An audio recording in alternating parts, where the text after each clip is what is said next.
Hey, what's happening, gamers? It's Amber here with KwingsLetsPlays. And today we are going to be doing one of the most brutally frustrating NES games that I have ever played, and that is StarTropics.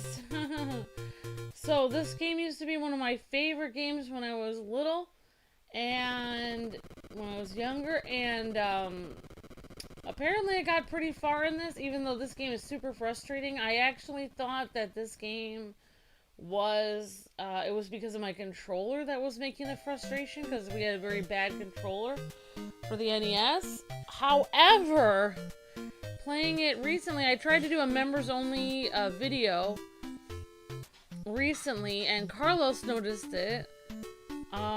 So thank you again, Carlos, for today's stream.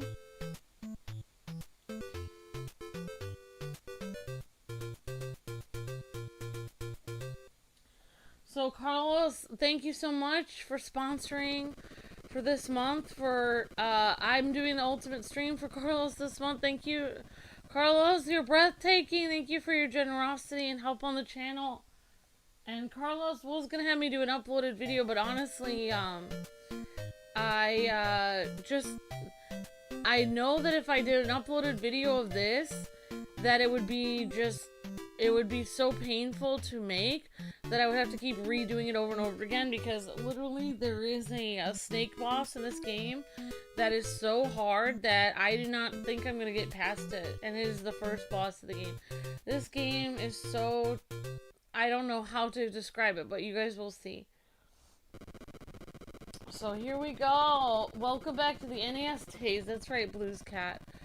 So we're gonna do StarTropics. This game has great music.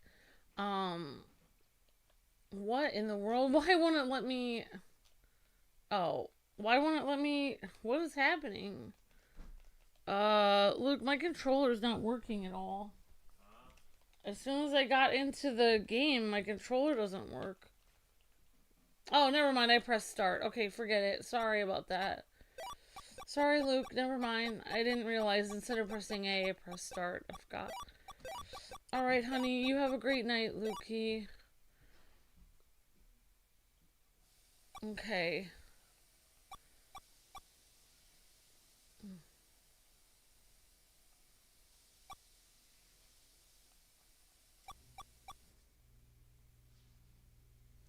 Alright, so one day in summer, you land at Sea Island where Dr. Jones has his laboratory.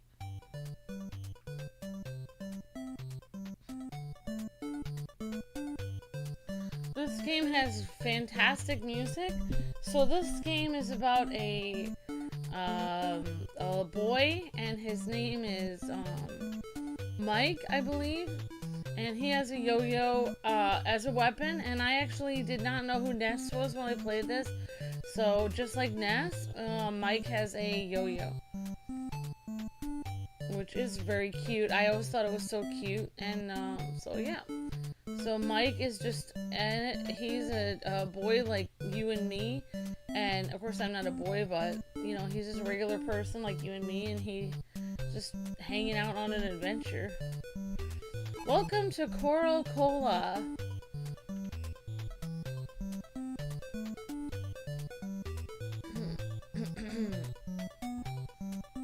Yep, just like Ness from Earthbound, Mike has a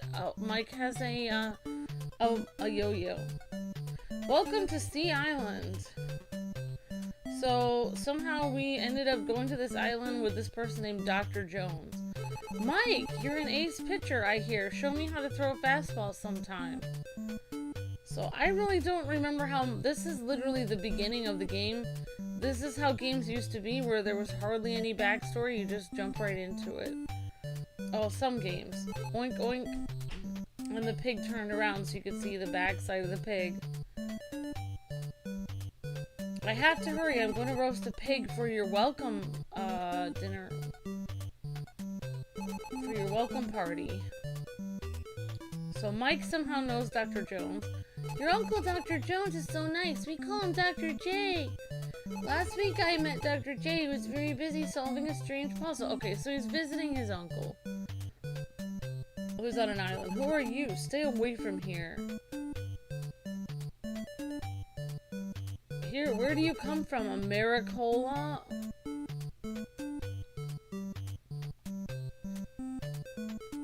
I heard you were coming. Want to go fishing? Last night I gazed at the Southern Cross. Suddenly I saw so many shooting stars. Legends say shooting stars are omens of disaster. Oh me, oh my. So we're visiting our uncle on this island. I just kind of forgot the backstory of this game. Your uncle told me about you. I feel like we're old friends. I miss Coral in 1990. Do you think I'm pretty? I am Miss Coral. 1990. Do you think I'm pretty? 1990. So this game was a 90s game, I guess. Welcome to Sea Island. This game must have been made in 1990. I didn't catch the date that was made. Have you met our chief yet? He's waiting for you. So now we have to talk to the chief, who's probably in this big place here. Ah, we've been waiting for you. I'm Chief Coca-Cola and good friend of your uncle.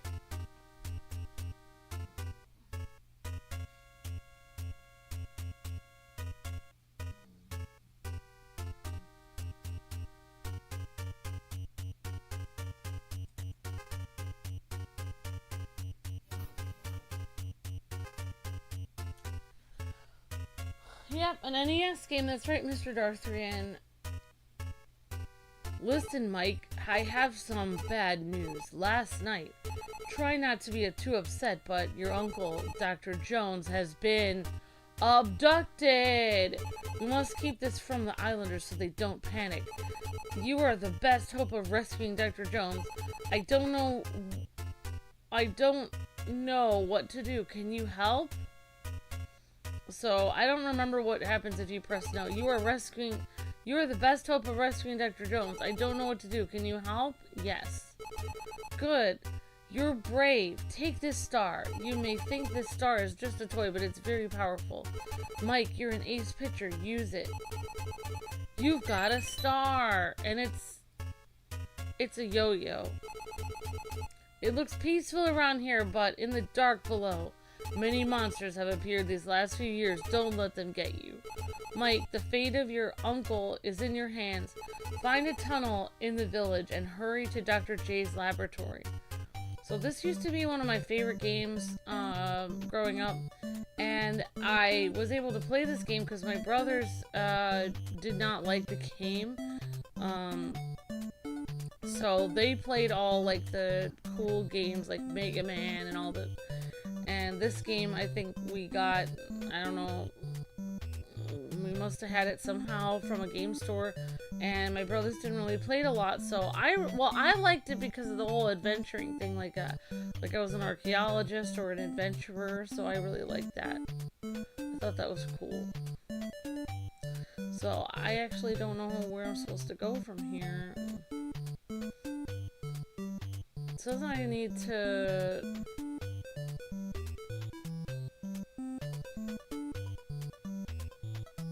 I think there's somebody else I need to talk to.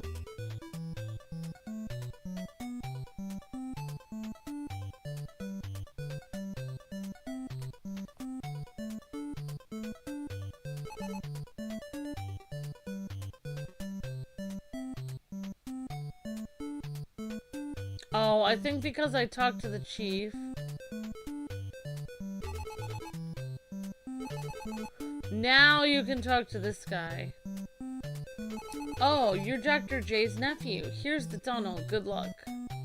Now you can go in there.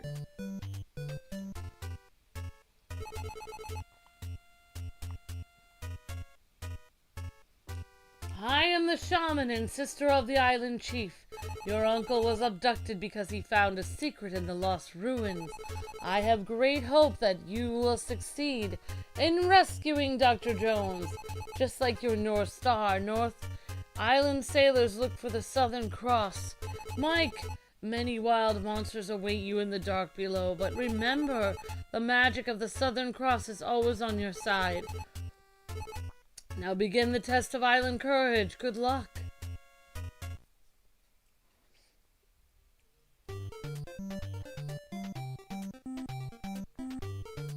Alright, here we go. So now we get to the, like, more close-up version. So there's like 2 different versions of the character. There's the world map. Now we're in the first dungeon.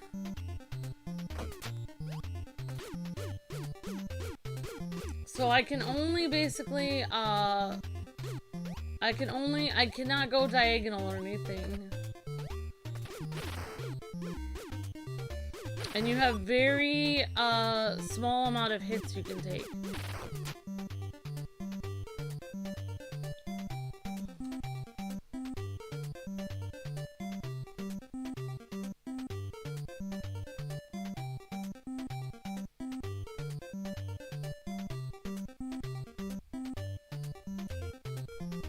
Alright, hello Alpha, hi Jacob Orion, hi Agent Jacob, hi Blues Cat, hi Trevor, hi Anthony, hi Mr. Darthrian, hi everyone, hope everyone's day is going good. Hi Pup Jojo, hi everyone.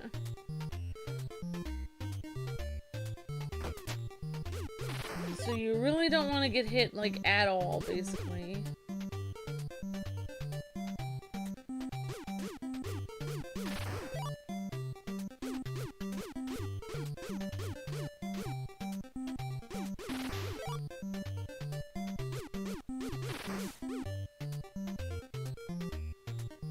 I'm basically playing this game exactly how I did when I was younger. But I had way more patience then.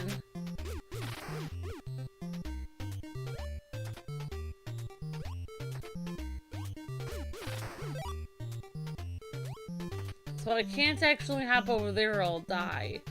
I can only hop one thing at a time.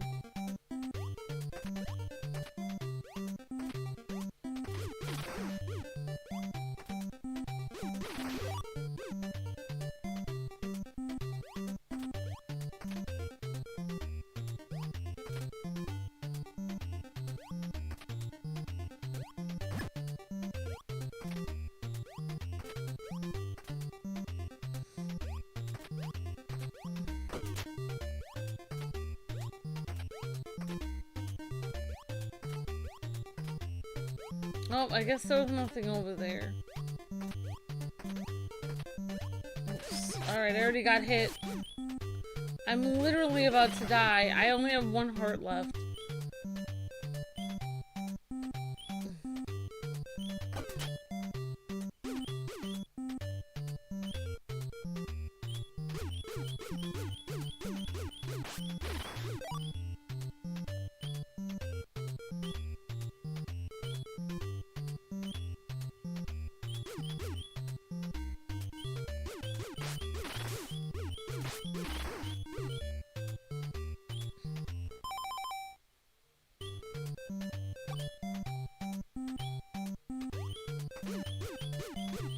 So I somehow have to find hearts.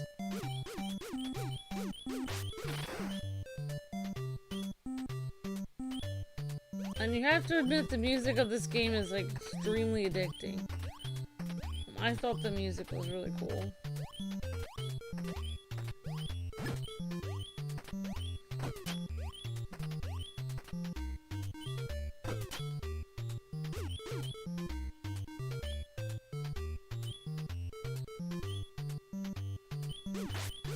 So you don't want the enemies to come at you all at once, or you're gonna end up getting yeeted.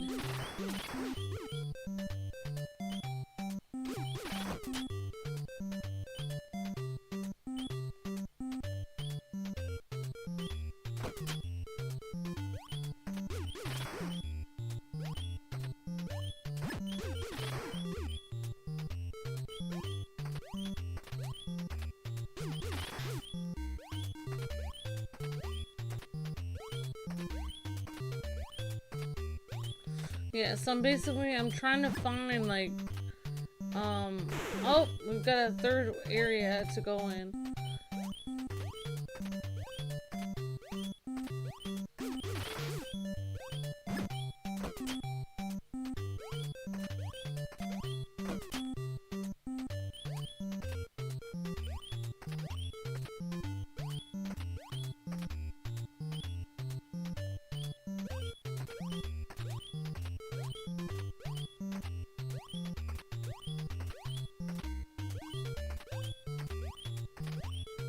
I'm not exactly sure.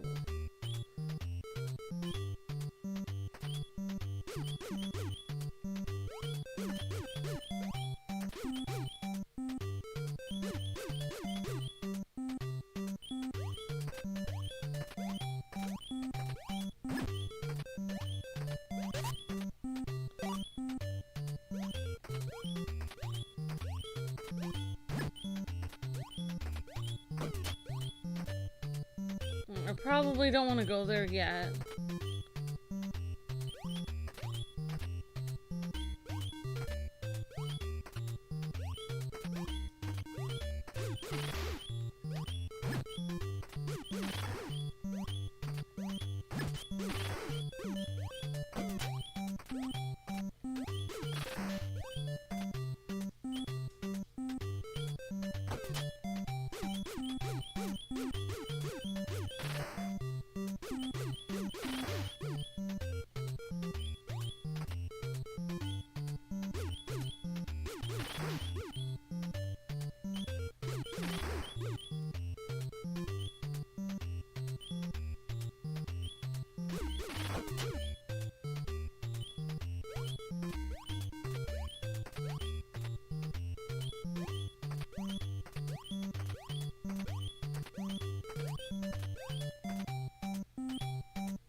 I guess there wasn't anything in that room.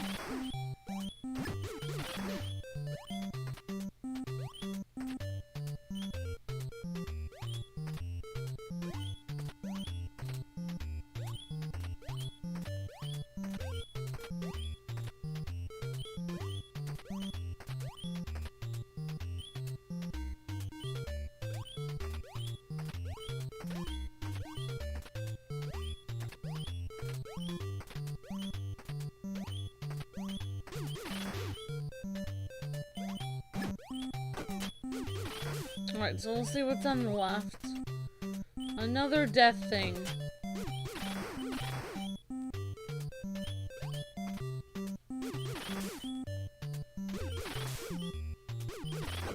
Let's see if there's anything like hearts or anything here.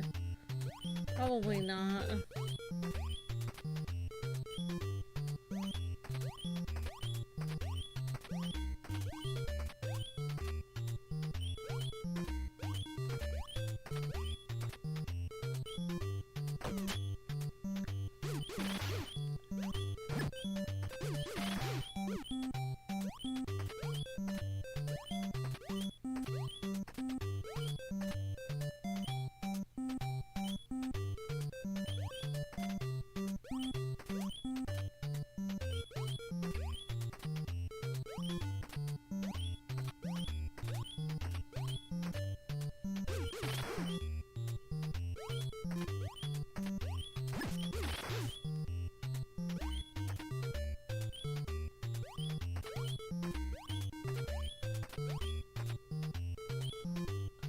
Right. Okay, so we have to get this again, I guess. So I only have one heart, so I don't really know how this is gonna work.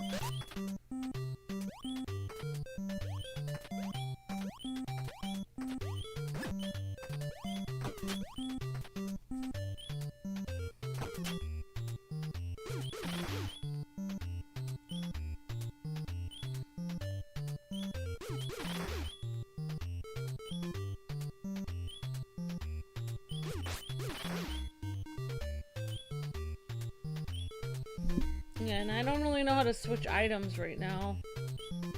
Kind of forgot that too. But I think last time I tried playing this, I don't remember having a torch. I think the torch, you just throw flares at people.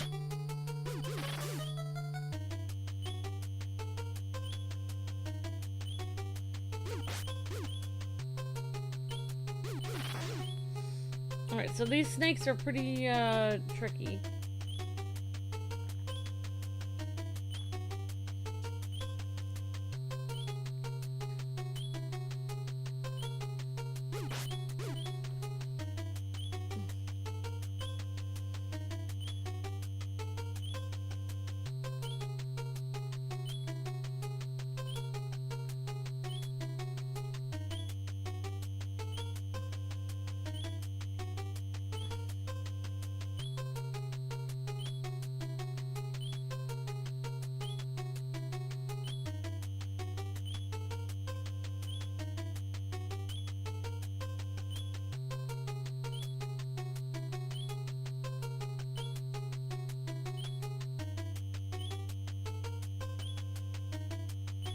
Alright, okay.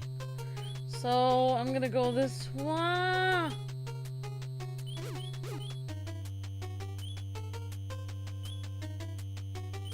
Whoops, I died.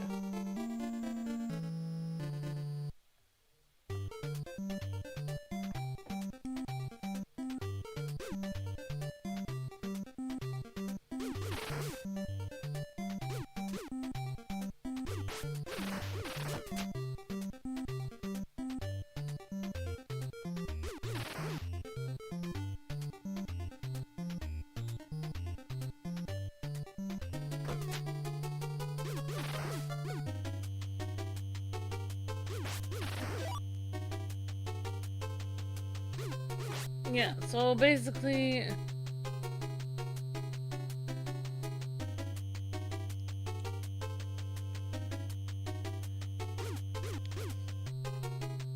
this whole game is about getting out of the way. And even if the snake boss that's coming up, it's like...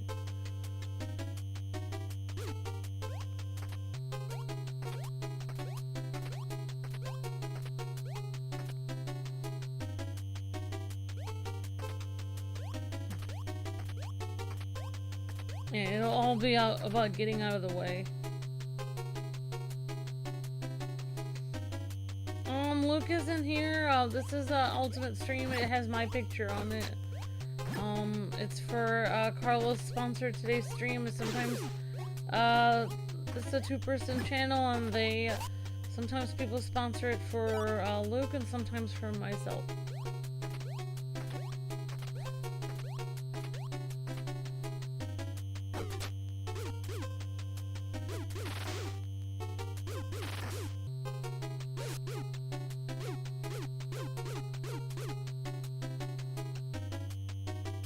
Oh wow, that guy goes diagonal. Wow.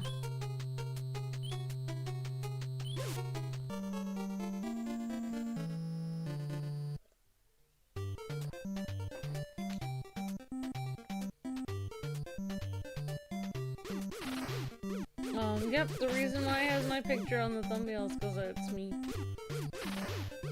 Amber, aka K-Wife.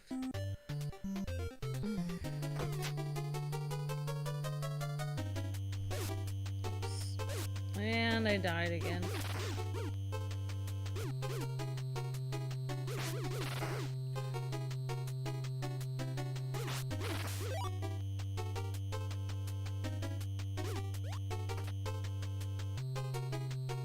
Oh, thank you, Alpha. I appreciate that. Hello, Dark Judge. Hi, everyone.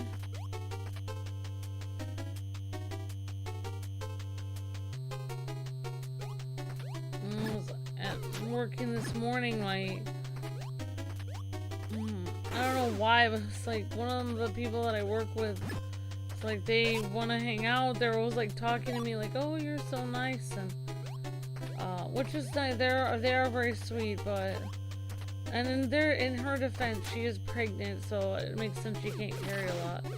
But it's like I realized at the end of the day, like, I was carrying like so much. Like, I had to keep refilling the ice bins and everything at the restaurant I work at in the morning, and it's like, at the end of the day, I was so exhausted. That's one of the reasons why the views went down today. So I just sat in the car and just stared for an hour because I was so tired. Okay, guys, this is it, Snake Boss. Oh, gosh.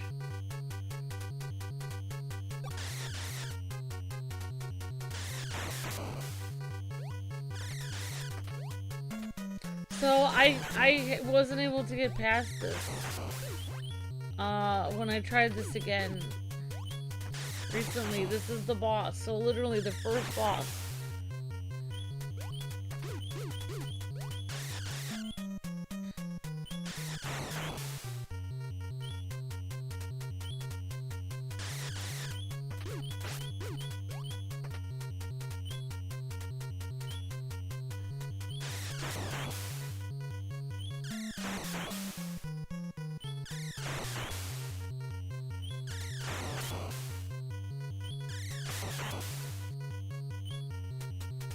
The snake is moving to the beat.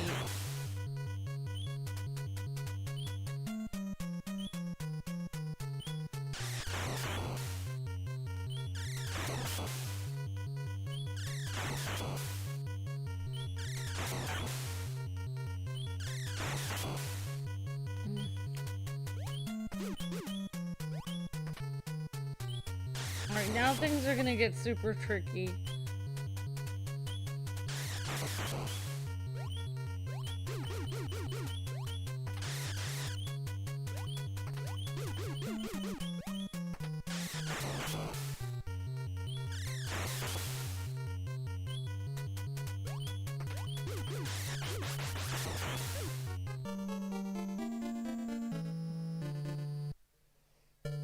Alright, thank you, Shokamui.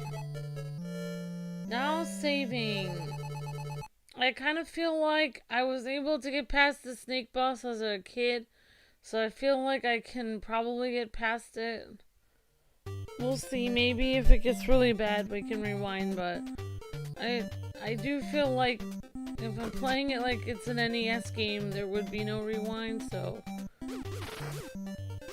this is how I played the game back in the day, is I just died over and over and over and over and over and over and over again.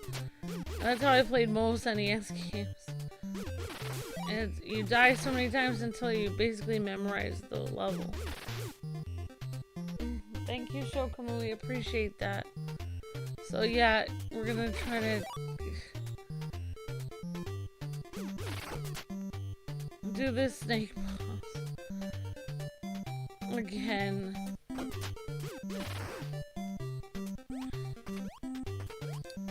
So this game is really interesting. Like, a lot of it is about, like, you have to jump the exact spot, and you can only, like, in this game, you can only jump to it. Like, I can't jump to a certain square from anywhere. I literally have to go around the board and make sure I jump to it from the correct spot. So, I didn't even know who Earthbound or Ness was. I didn't know there was another character with a yo-yo. Like, for me, this was the yo-yo character. And I don't even know if this is a yo-yo, because he just said you got a star. So, maybe it just looks like a yo-yo.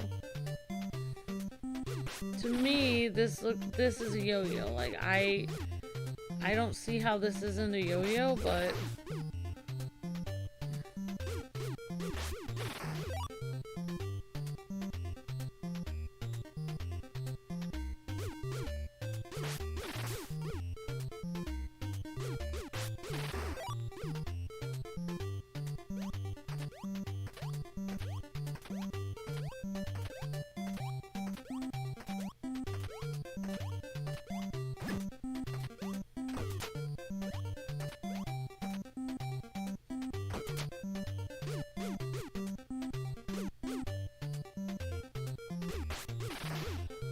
My goal in Genesis was never to beat games, but just to enjoy them, because games back then were hard. Yeah, definitely Shokamui.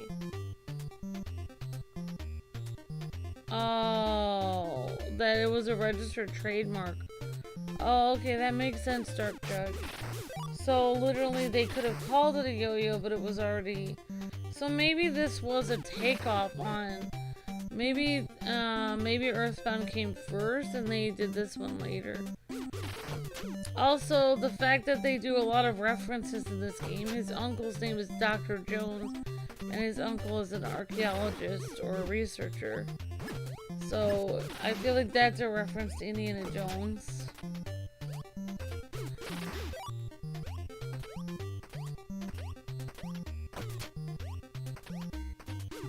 And we know that both of those rooms are death. On the two sides, so we have to go forward. I'm gonna have to get my...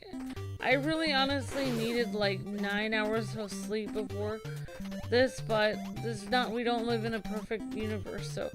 And I'm very excited. I'm glad I get to do this stream for Carlos. I was gonna do an uploaded episode, but Luke said that basically if I did that, there would be so much raging because I would have to re-record the episode like 50 times because every time I got to the snake boss and died, I would feel like I needed to restart the episode.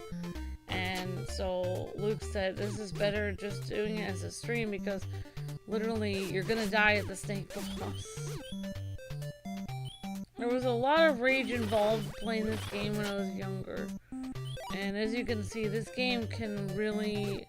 It feels like a laid-back game, but it really isn't. It's like... It looks like happy-go-lucky and laid-back, but in reality it's frustrating and causes road rage.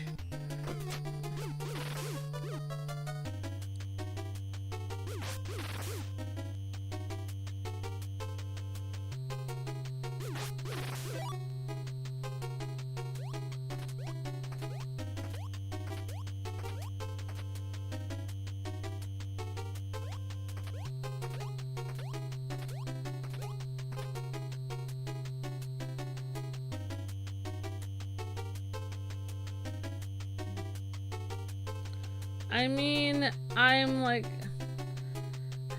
I don't want to say I'm half asleep because of, I'm very thankful to Carlos for like sponsoring, but I mean, you guys can hear the rage. Honestly, if I was a little bit more awake, it'd be more, I mean, this is rage right now. This is where it starts. Like, you guys probably won't be here for the rage because after I fight the snake boss 100 times, you guys are probably gonna end up leaving. So...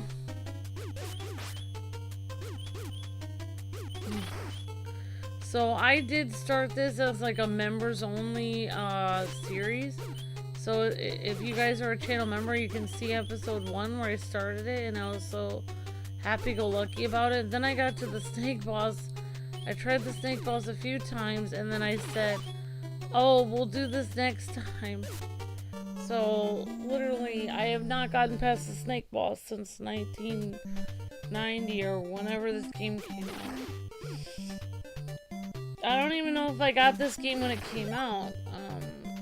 Maybe I got it in 1990 something because I think this game came out in 1990, but or some, I don't know when it came out. I can look it up later. But you know, my parents may have gotten it at a garage sale a couple years after or something.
Alright, more torches, yay!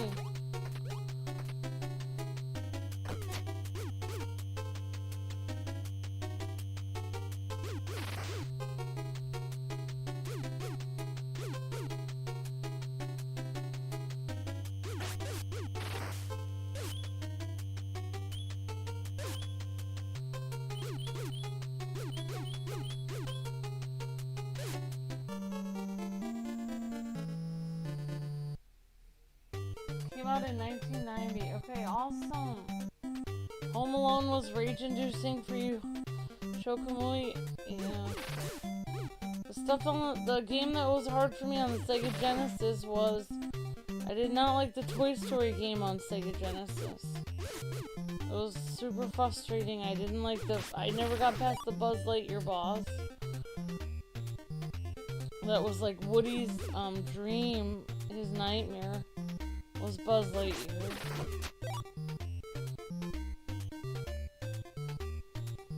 The reason why I was kind of late is I had to like soak my foot in the bath because my feet hurt so much from like work this morning that like literally they were in pain. So I had to like soak them and like it still hurts. I had to take Tylenol. But I'm doing the best I can.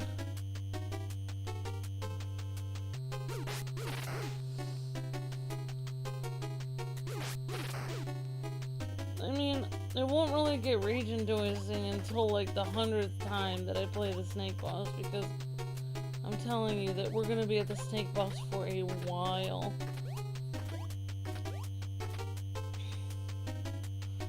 Like, I hope that I can do it, but honestly, I did get past the snake boss. He does have a pattern, the snake.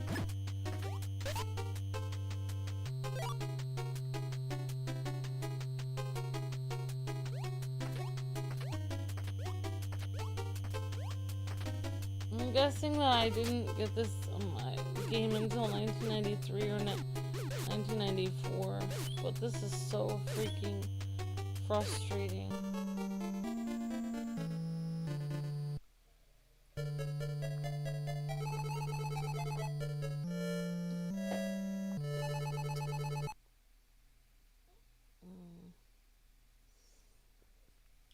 I did find all of this charming when I was younger, like, you know, like you got a cool village, the villagers say interesting things, the music is really cute, there's a person named Dr. Jones, you're on an adventure to find your uncle, so you, the kid of the story, is literally the hero, saving your family member that's lost. I mean, it's a cute story.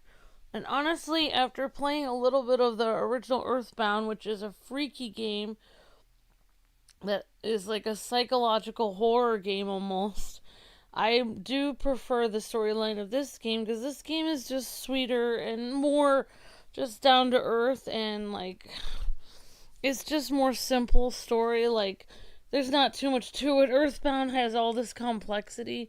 I'm not really into that. I just want to play a game in which it's like, oh, I'm a boy, I have a yo-yo, I need to save my uncle. Literally, it's not that complicated. That's the kind of game I like, so I don't really like psychological thriller games like Earthbound. Because I started playing that a little bit, and it was kind of like weird. Like, it had to do with some kind of weird psychological thing, and I didn't really enjoy that.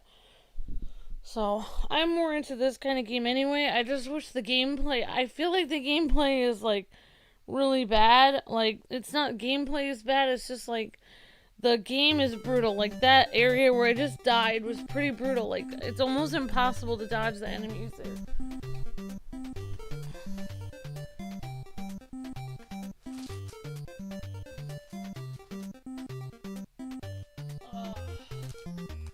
So I have to get my chips, and I gotta get my...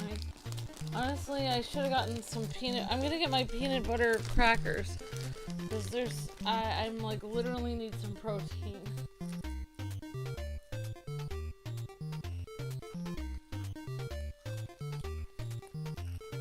It's fine. It's just like, there's a lot of teenagers that work...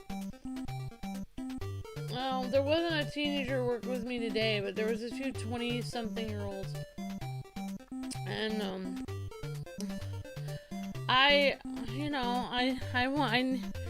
I work hard when I'm at my job. I work hard. Even when I'm working here with Luke, I work hard. And I was like,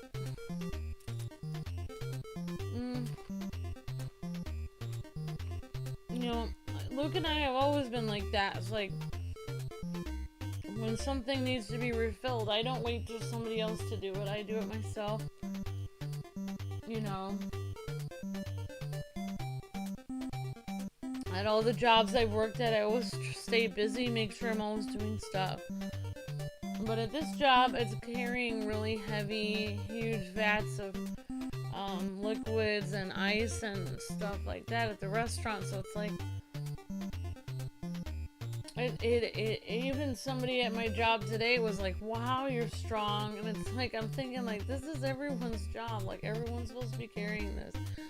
Like, I'm not even strong, like I'm just doing my job. So yeah,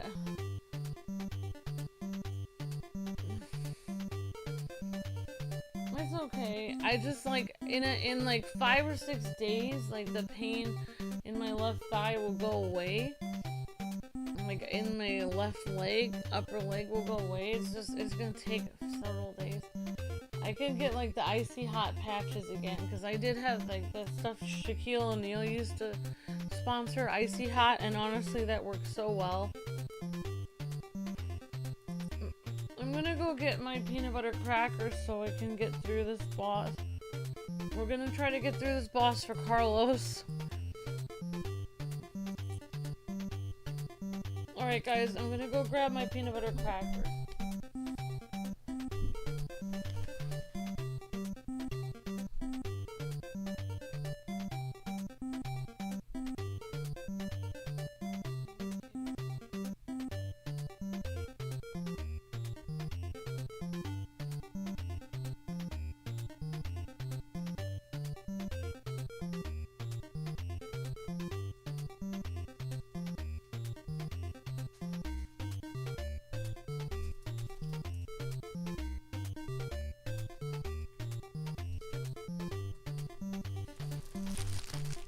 Alright, peanut butter crackers are acquired.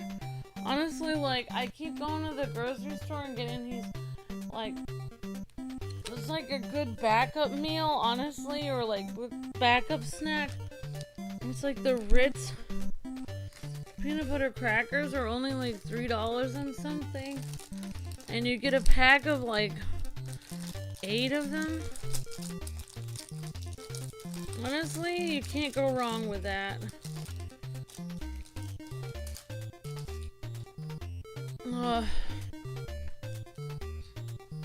This week I'm gonna make... Honestly, I looked into those factor meals. I was like, oh, I keep getting commercials for that. It's like, oh, $30 a month for 9 meals that are like really wholesome and good for you. Can't go wrong with that. And then you like try to sign up on the website and it's like, oh, that'll be $74 a week. It's like, what? I'm not signing up for that. So it's like, no, I'm getting my Ritz crackers. It's all good.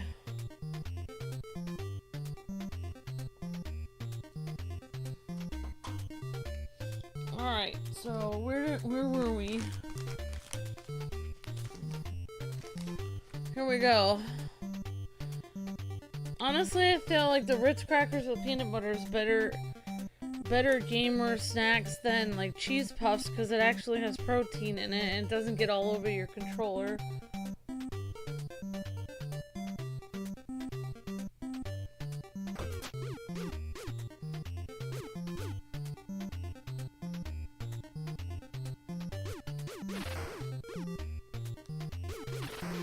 Right, sorry.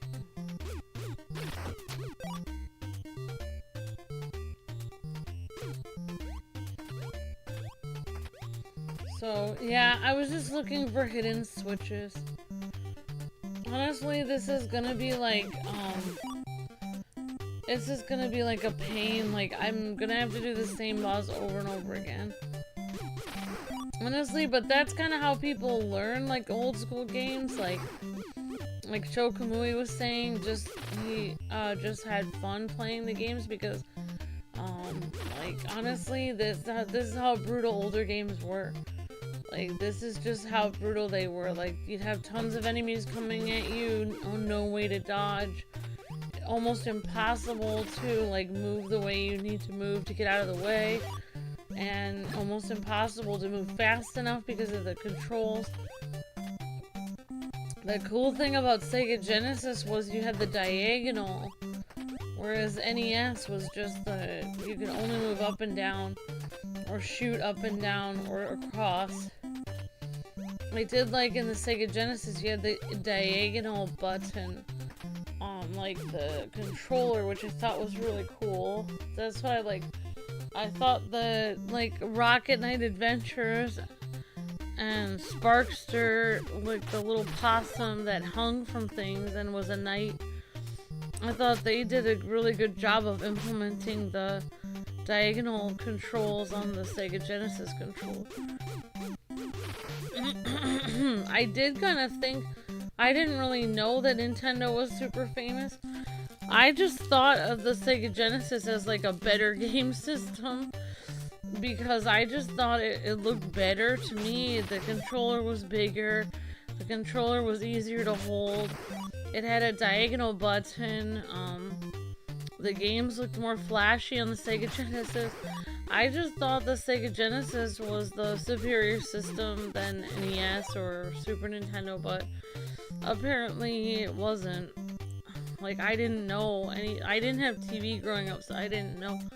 But I've always been a Sega Genesis fan. I always thought it was really cool.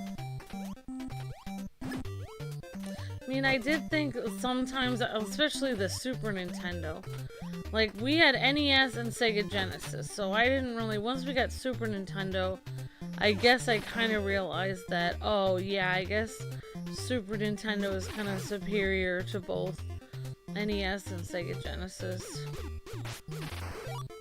Especially with the game that everyone was playing on Super Nintendo that was making people in awe of it, which was Link to the Past, which like really was like the must-have game on Super Nintendo. And I remember that was the game that made my brothers get a Super Nintendo. And I remember exactly, like, we were, because we had the NES for so long, and then we were at a camp. My family went to like this camp where, I don't remember what kind of camp it was, but there was a person playing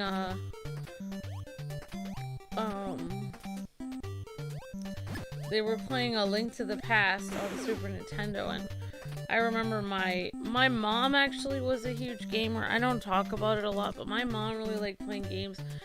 My dad thought games were sort of like a waste of time. My mom really liked games, so, which was weird because my mom is one of those people that, well, my mom passed away, but my mom was one of those people that would always correct my grammar and was always like, oh, you know, you don't want to, like, have slang, or you don't want to misspell words, and, you know, everything has to be proper and stuff.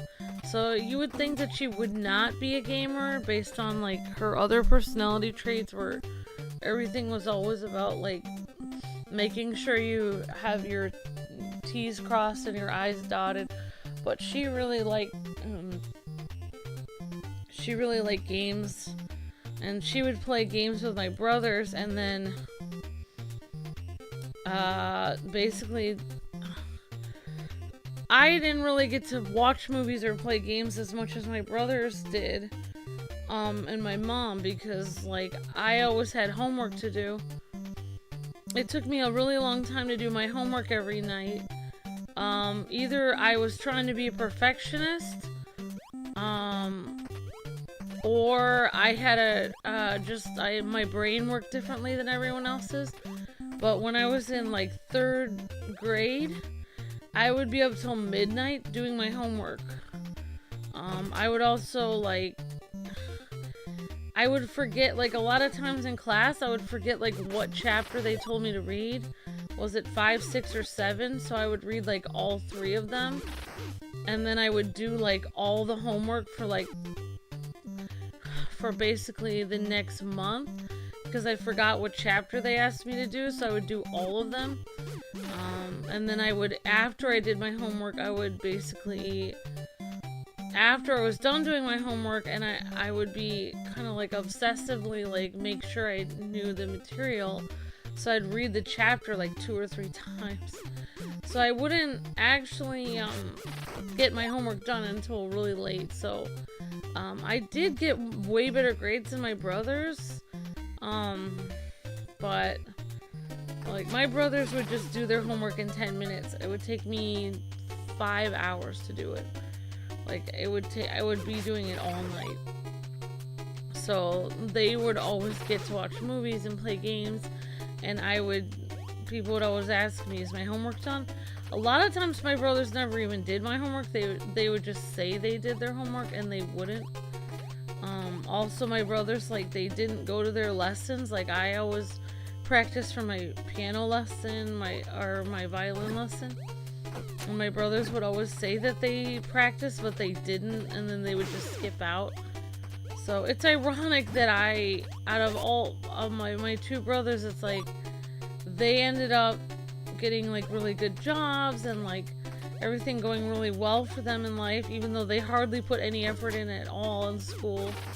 And I had like a full scholarship, and I pushed myself so hard in school, but everything ended up not good for me, like with school. Like it did not work out for me. So I put more effort into school and got less out of it, and I never got to take breaks. I never got to do anything. I pushed myself so hard. No, it was kind of like all for nothing. I would have gotten a but yeah, so I didn't really play games. I basically, because my dad said games were a waste of time, and I really needed to get my homework done, so I figured my dad was probably right on that. And plus my dad was nice. My dad was nicer to me anyway, so I just went with his idea of it, that games were basically a waste of time, so I didn't want to waste time, so I didn't really play video games. I've only played, like, the only games that I played was a few. I had very select games that I played. Like, I had Kirby, and I had this. So I played StarTropics, and I played Kirby, and then on Sega Genesis I had Rocket Knight Adventures, and I had all the Sonic games. So Sonic and Knuckles, Sonic 2, and Sonic 1. And I don't know if I had Sonic 3 or not. But I would not play it all night. I would do my homework for 2 hours or an hour, and then I would play 10 minutes of Sonic. And then I would do my homework for another hour and a half, and I would play 10 minutes. So I would only play a few minutes at a time. Because my priority was getting my homework done. So I honestly hope someday all the work I did in school will pay off, like, with something. Because I think it is paying off in some ways. Like, it's like, I don't know. I should have been like valedictorian, or I should have gotten straight A's, but I had a teacher in which we had a disagreement about something in science class that I disagreed extremely with her about several different things, and I was kind of like Topanga. So if I disagreed with somebody, I definitely told them I disagreed, and I felt like it was like my life mission to explain that I disagreed. So like, I felt like I had to like stand for something all the time. So basically what happened is, because even though I spent like literally weeks and I like researched a ton on my papers, if there was a few times in which I disagreed with the teacher so much that the teacher gave me a terrible grade, and it brought down my straight A grade point average. So like one teacher in 9th grade, I disagreed with her about some stuff, and I did a report contradicting her views on like certain things, and like, and she gave me a D- on my report, even though it was extremely well researched. I actually went and I did research on from experiments from like France and all kinds of stuff to contradict my teacher.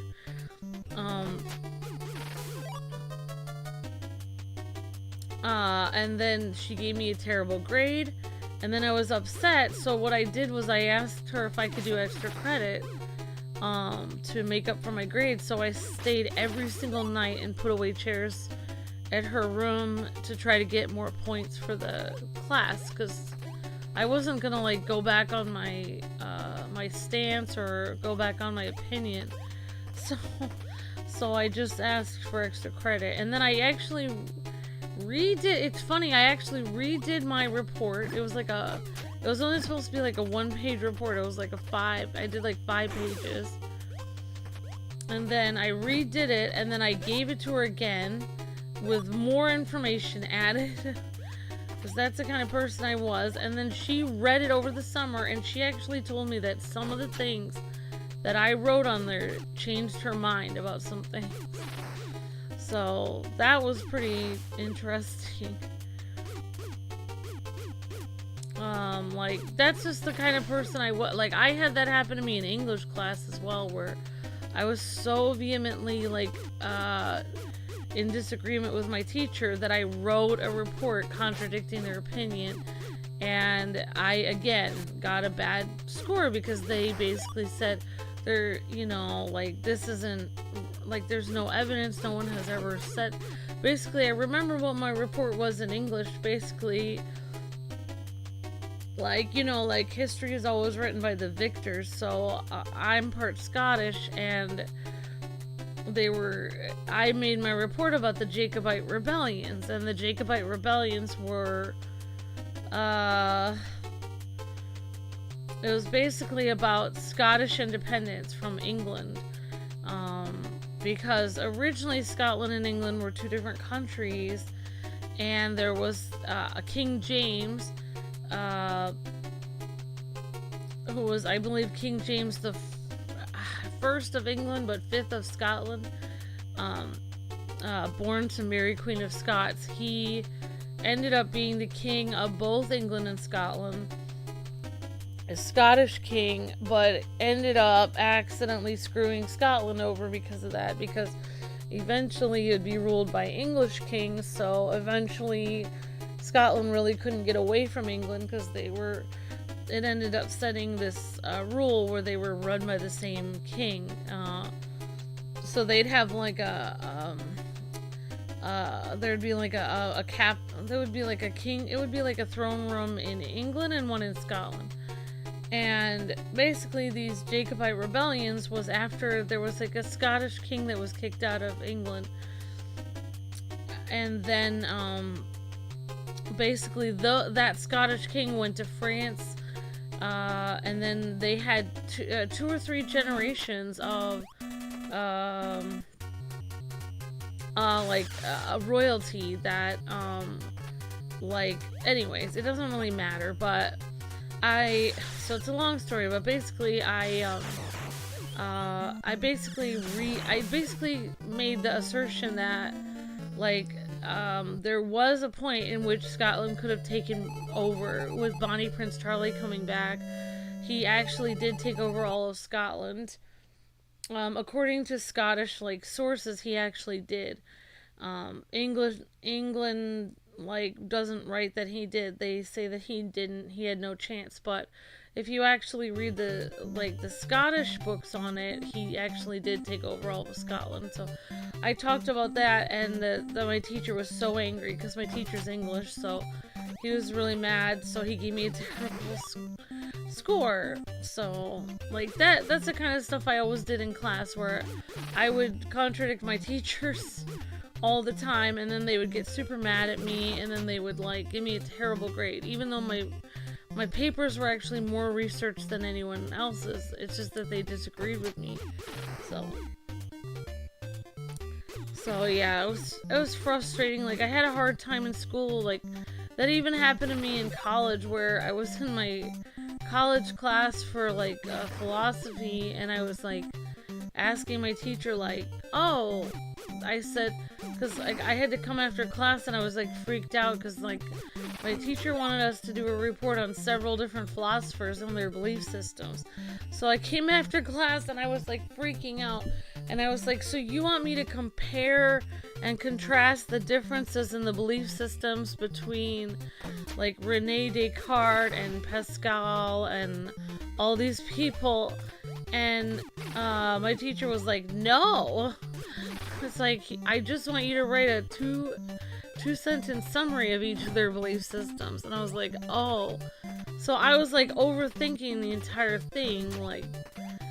So that's kind of like what school was like for me, where basically I did way more work than everyone else in my class all the time, and then it ended up screwing me over because I was actually doing more work and I understood the assignments immediately. Like, I understood it more than anyone else.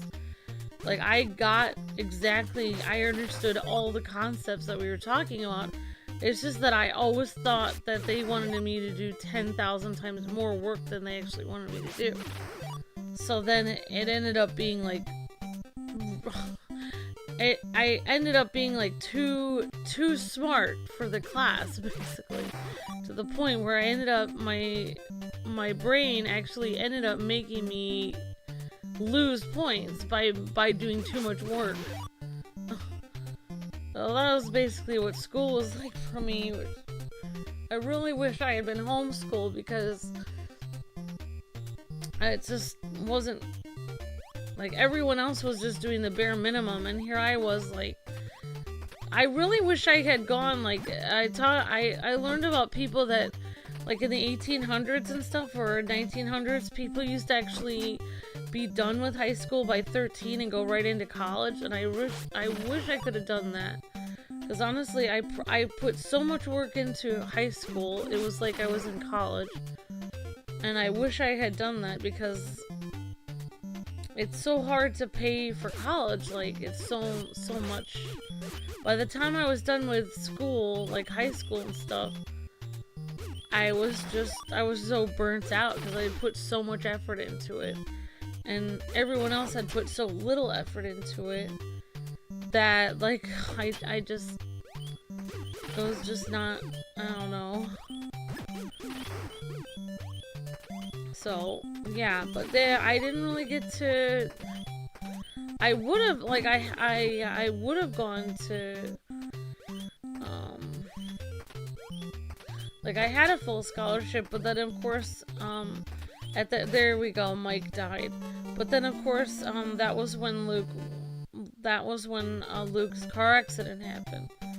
So, I would have, who knows what I would have done if Luke didn't have a car accident. I probably would have gone on to get a PhD or something.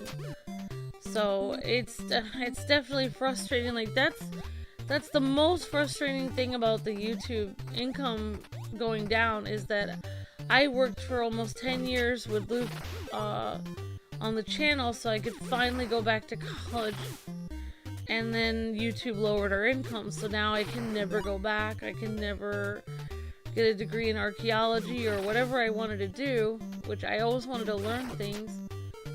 So, but I think that's why I kind of like this game, is like, you know, you've got the archaeology thing, and I was a fan of Indiana Jones, so it makes sense, like, why I like this game, because it's, you know, it's about, you know, exploring. I really like exploring things, and adventuring, so it makes sense. So, I mean,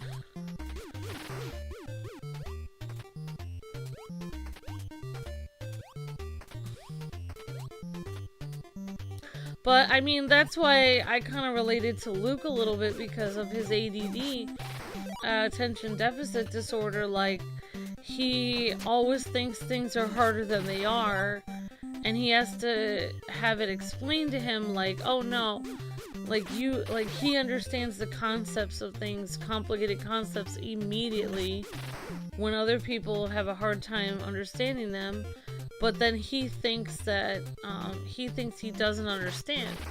He doesn't understand that he already does understand. I think that's the thing with ADD. It's like, I had a girl that I that I sat next to in my graphic arts class, my photo class for graphic arts, when I went to a tech school, and she had severe attention deficit, and I just remember her almost to the point of tears every time the teacher would explain, like basically, I can use like one example, like where we went out to the park. Actually, no, it was like we went out to like a tree preserve with like different trees that were donated, and it was like a tree sanctuary or something. I don't know, it was something weird, but basically it was like a special place where you could, it was like a plant sanctuary. I don't know,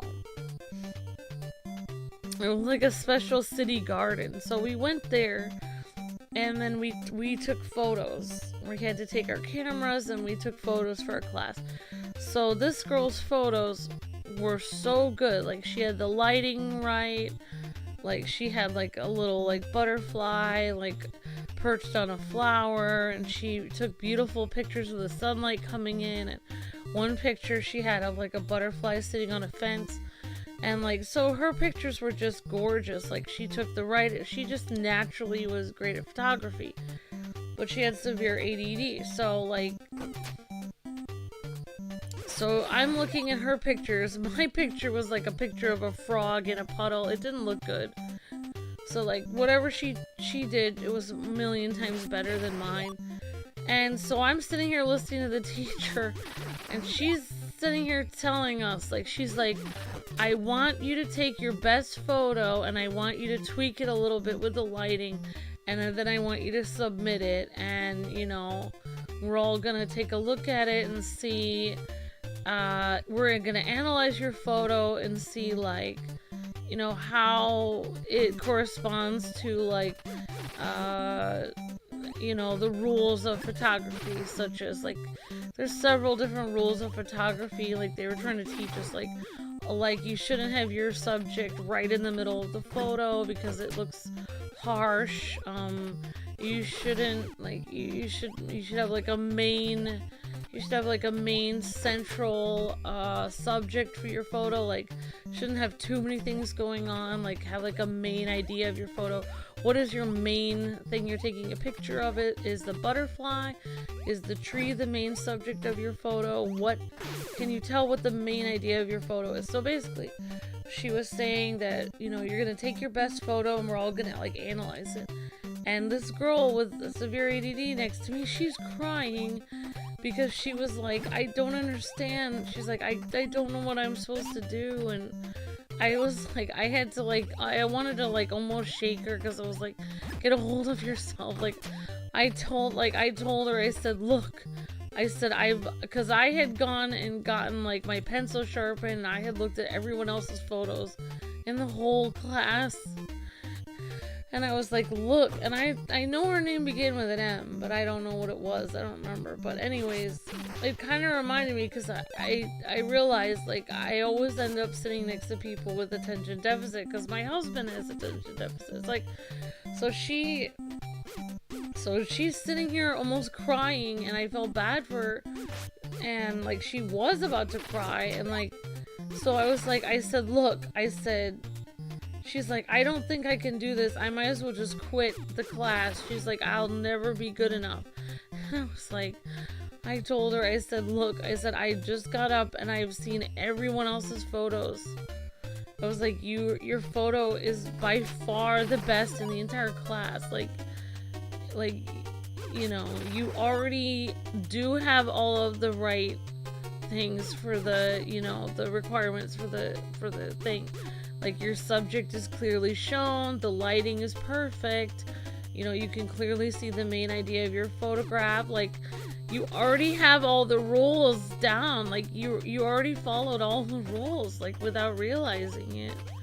Like, you already did the assignment, but you don't realize you did it. That's how I feel how ADD is. It's like, you already did it, but you think that you didn't, because you perceive that everyone else is better than you, because in your mind you cannot understand what what the teacher is saying with the assignment, but you already surpassed the assignment and more, but you just don't realize it because you can't. ADD is about communication, so it's like you don't understand that you already did the assignment with fine colors. Like, you already did it really well. You just don't understand that you already did it. So yeah, that's the frustrating thing about ADD, is like ADD people don't know that they're already good at stuff. Like, they are good at it, but they don't know that they are. So yeah, that was kind of interesting. Oh, I'm getting better at this. So yeah, that's why I kind of understand Luke. Like, I always had trouble with school with assignments, understanding that I already did. Like, it took me a while to realize I already did the assignment a long time ago, but I didn't, you know. So that's one of the things that, like, when I met Luke's family and stuff, like, they're like, they basically were like, you realize, like, you know, that Luke's brain works differently than other people. And I was like, I said my brain works differently too. I said everyone's brain works a little bit differently. Like, everyone's unique, so, like, you know, like, it doesn't bother me. Like, his family thought that it would bother me so much that he had ADD. It doesn't really bother me because I just think everyone thinks differently. Like, I don't really think anyone thinks the same. Alright, I'm just gonna count this. So that's, okay. So 1, it's fire. Okay, so we have to count this snake boss. Honestly, let's make, how do we make a save state? How do we do this? How do we do this?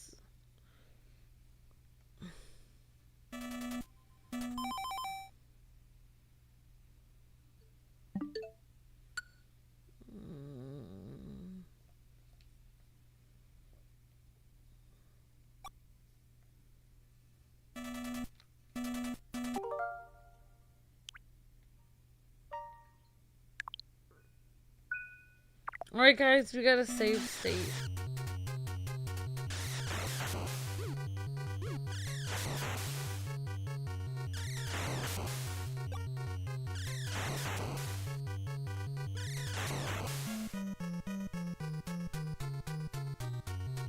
Alright, we've got fire.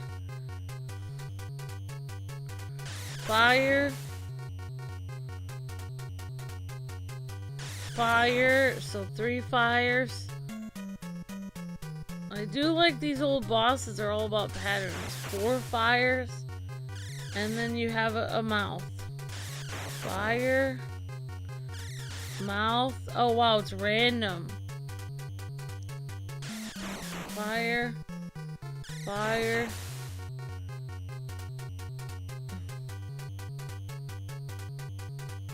Fire.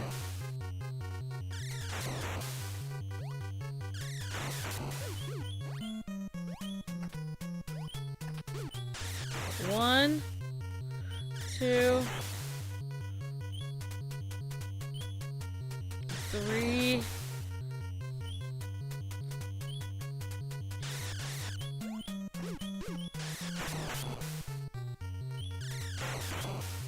Right.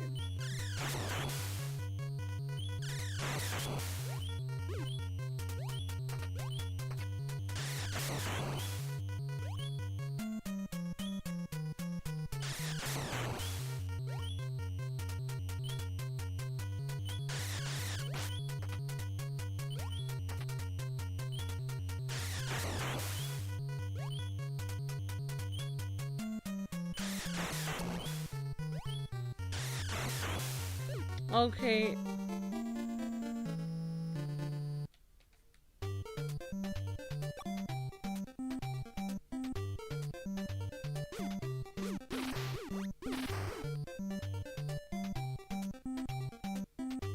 But that's honestly how I think. Like, I don't think any one person thinks the same. Like, everyone has different experiences and their brain works completely different. So I don't really feel like anyone thinks exactly the same. So I you know, like, nobody is exactly the same, so I just, like, I don't,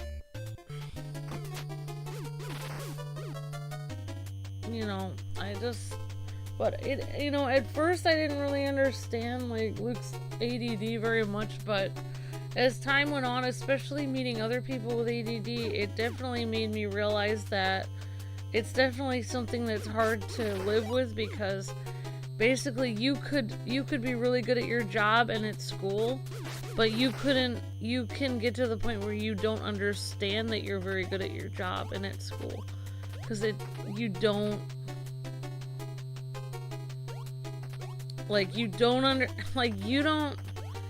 it's like having ADD is like having a wall where you're saying something and everyone else is saying something and they can't understand you and you can't understand them. It's like a communication barrier where you might be on the same page and, you know, you're both, you know, you understand what they want you to do for the job, or you understand what they want you to do for class, but you don't understand that you understand what to do.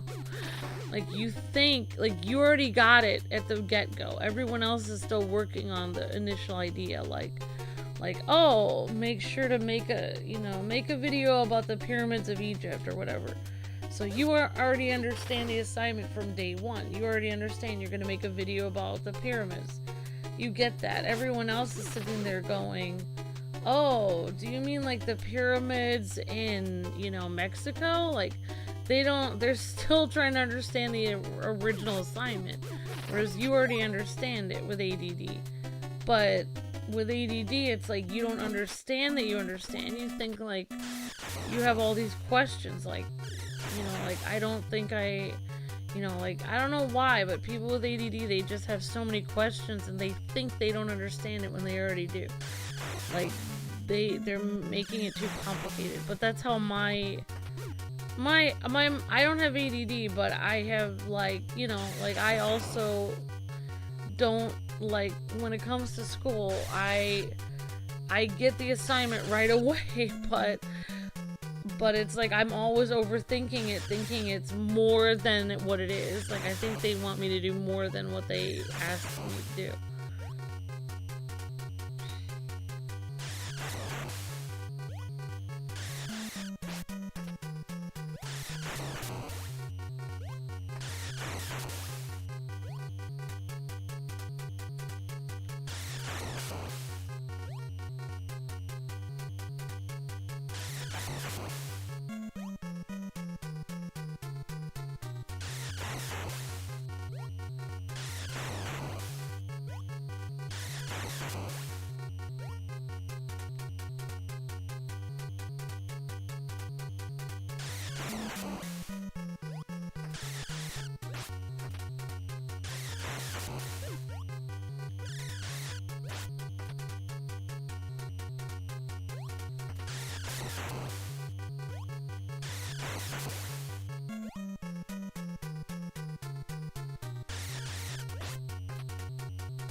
Alright, we did it! Snake Boss defeated!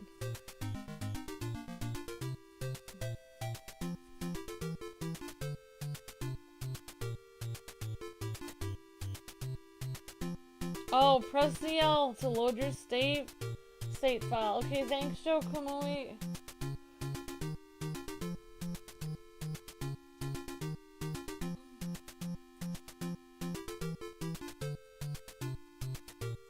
Everyone today has ADHD, but Luke doesn't have ADHD. He was never diagnosed with that. He just has ADD. He doesn't have any he doesn't have any hypertension. He just has attention deficit. He doesn't have any hypertension at all. He's not hyper. He just has attention deficit. Which I think it's weird that everyone diagnoses people with attention hyperactive disorder or attention deficit hyperactive disorder, because Because I think some people just have the attention deficit. Because he doesn't have any hyperactivity at all. Like, Luke doesn't have any problem with that. But he definitely has attention deficit.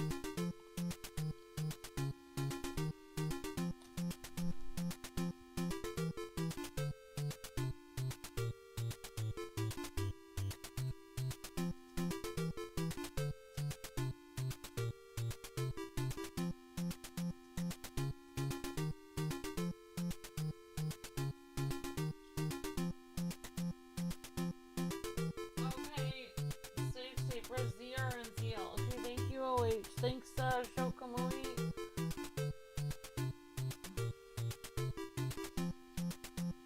Yeah, well, nobody, I've never heard of anyone except for Luke. Like, all modern day people that get diagnosed, they always diagnose everyone with ADHD now.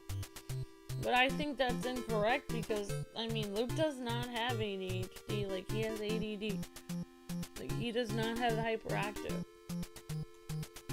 But I feel like they throw everyone in the same category. You know? Alright guys, what am I supposed to do here?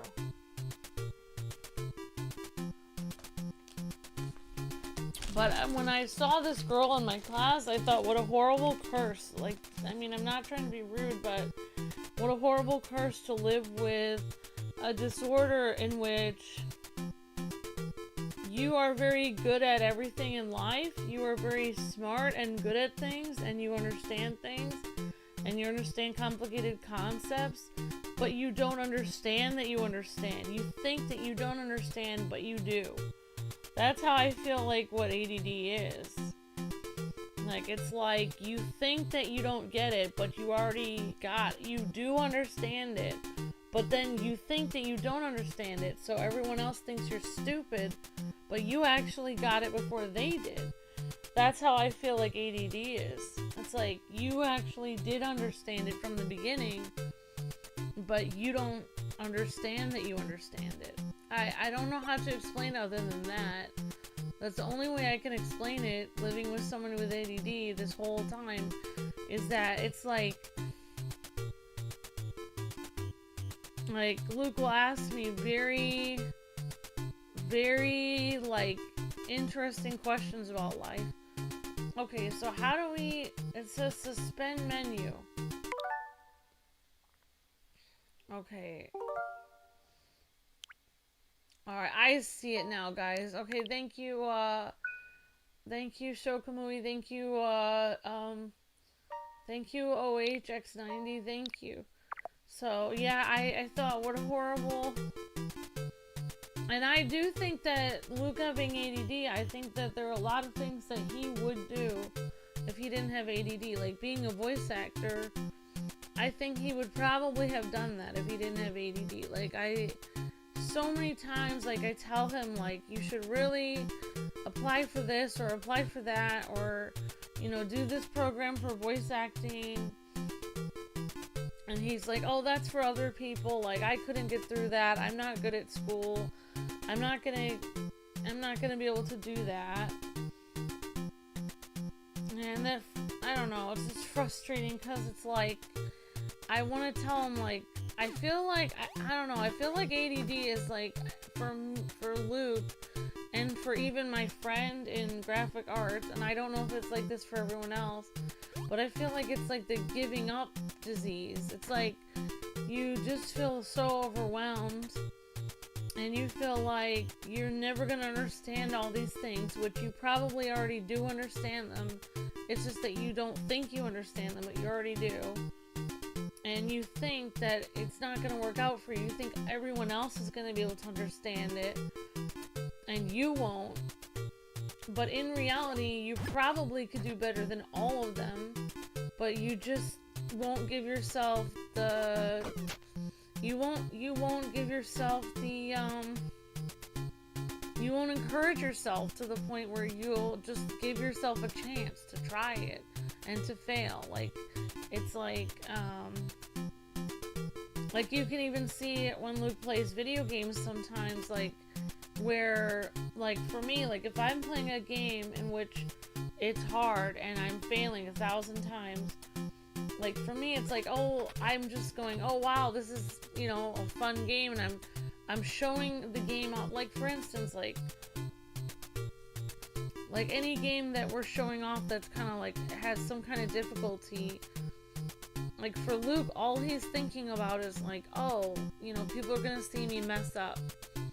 Whereas me, I already know people are gonna see me mess up, but you know, I'm still showing off the game. Like, I'm actually, for me, I'm kind of showing off my experience of the game. Like, oh, I'm showing off the fact that this game has a difficulty to it. And I'm messing up, which is showing the game is hard. So that's just part of life. But with ADD, it's like every single mistake you make is like magnified on a billboard to the point where you can't move on from it, because it's like every mistake is magnified times 1,000. And everything is about, like, oh, people are gonna see me mess up, so I might as well not even try. I don't know, that's how I feel with some of it. But, I mean, wow, you've done it! We did it, we saved. Now saving your data. Refrain from turning power off. Good luck! But yeah, it's like, what if you were so intelligent and so smart, and you knew, you know, you would get concepts very easily, and you could understand complicated things very quickly, but you had no idea, and you thought everyone was smarter than you, and you basically gave up all the time because you assumed that you were bad at everything even though you weren't. That's how I feel like ADD is. It's like a terrible curse, because you're not aware of your own abilities. That's how I feel like what it is. Hi, I'm Babu, Dr. J's assistant. Mike, you know Dr. J has a submarine called Sub-C. The ID code to start the engine of Sub-C is 1492. Memorize the ID code. Please get on board in the laboratory. I wish I could tell you more, but I'm afraid of... What are you afraid of? I love how all of his assistants are wearing, like, loincloths, or, like, just, like, he's out here in the middle of nowhere where people are just kind of wearing, like, I guess animal skins and stuff. Which would make sense. I mean, like, if Dr. Jones is supposed to be kind of like Indiana Jones, he's making friends with the natives or whatever.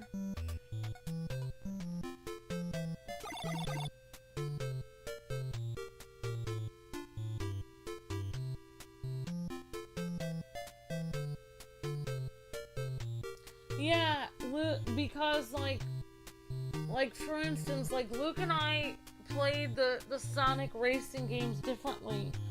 Like, when I played Sonic Racing, I was just like, oh wow, man, this game is really kicking my butt. Like, this is frustrating. Oh wow. And then I would, like, laugh at myself and be like, man, I'm bad at this. And be like, oh man, like, oh wow, like, this is... But I do think, like, when you have, I personally, and I don't want to get into it too much, but it's like, yeah, exactly, like, when you have attention deficit, every mistake that you make is like a billboard that's flashing across the whole world, that it feels like everyone is only looking at your mistakes. They're not, like, for me, when I stream a game, I know people are looking at my mistakes, I know people are going to be mean and say stuff about my mistakes, but I also know that people are not only looking at my mistakes, there's other things going on. Like, you know, they're also looking at the characters I'm showing off. They're also looking at listening to the music of the game. They're also looking at the new levels I'm showing off. So I still, even if I'm making mistakes and I'm bad at the game, I am showing off other aspects of the game. People are there for other reasons other than just my mistakes or how good I am at the game. Whereas Luke, when he plays a game, it's almost like he thinks that everyone expects him to be 100% perfect at the game, and, like, the focus is, like, from him, it's like he's not even he can't even like enjoy the game because and maybe he does enjoy it, but I just can't tell if he is or not the way that he's playing it. It's like he can only, it's almost like me where when I used to do work at a job, and I could only work at a job which I was really, really, really good at. So I would have to be the best at my job. Like, for instance, like being a cashier, I had to count my drawer completely perfect. When I sang in choir, I had to be the lead soprano. I had to be the best at everything I did. Like, if I was violin player, it was important for me to be like first chair through third chair. Like, I had to be the best, and I would practice until I was better than everyone else. And I feel like that's kind of what, like, how, you know, how it is having ADD, or at least for Luke with gaming. Like, where it's like, you know, like, it's hard for him to enjoy the game unless he is doing every single thing perfect and not making any mistakes. And that's hard because when you're streaming, that's almost impossible. You're gonna make some mistakes. In the cockpit of Sub-C, welcome on board. I am the navigational computer of Sub-C. Call me Navcom. Input the ID code. The ID code 1492. Start engine. AA Captain. Aye Captain. Sub-Z is ready to launch. All ahead full.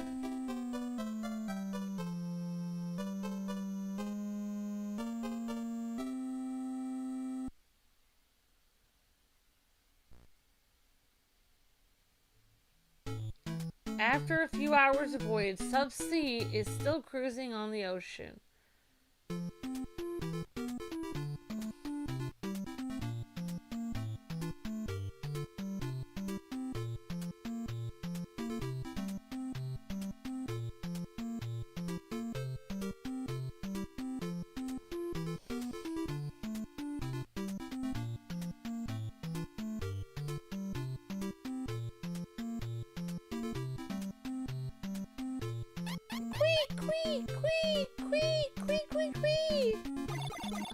Navcom here, Captain. She is a female dolphin. Will begin translation. Please find my son. He has disappeared. Captain, may I promise her to find her boy dolphin? Aye, Captain. Thank you. Please find my son.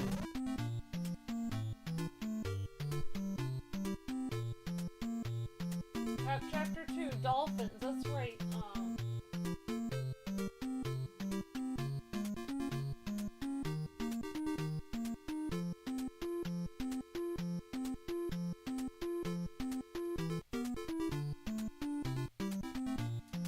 But when you guys notice, like, when Luke is playing a game he's very good at, like, and he's not so much very good at, a game that he's familiar with and relaxed, like Mario. Obviously, he's played Mario games for many, many years, and other things like that. Then he's super, you know, Arkham, stuff like that. Then he's super relaxed, and then he's having fun. But it's like new games are like a huge thing, where it's frustrating. Alright, thank you. You were breathtaking, Carlos.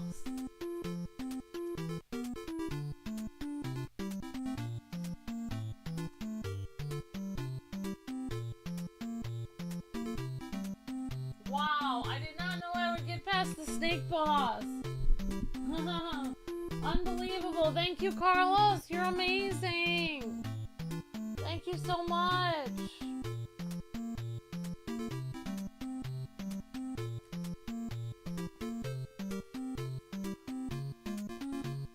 Thank you, Carlos. Hope you're having a good day at work. Thank you for stopping on your break to say hello. Carlos is working hard. Thank you for the help and for sponsoring today's stream. Hope you're having a great day, Carlos. Thank you.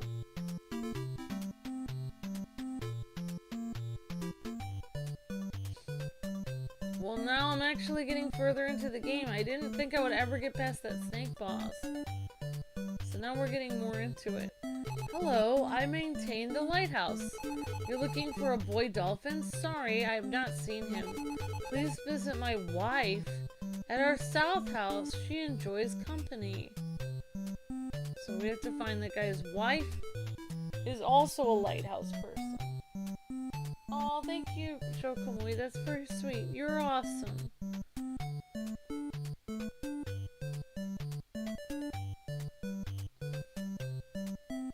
But, I mean, that's why when Luke is... See, this is why. Like, when Luke plays games and he gets very frustrated, you know, and he's starting to appear what most people would think of as angry. Like having, you know, not angry, he's angry at the game. You know, a lot of people,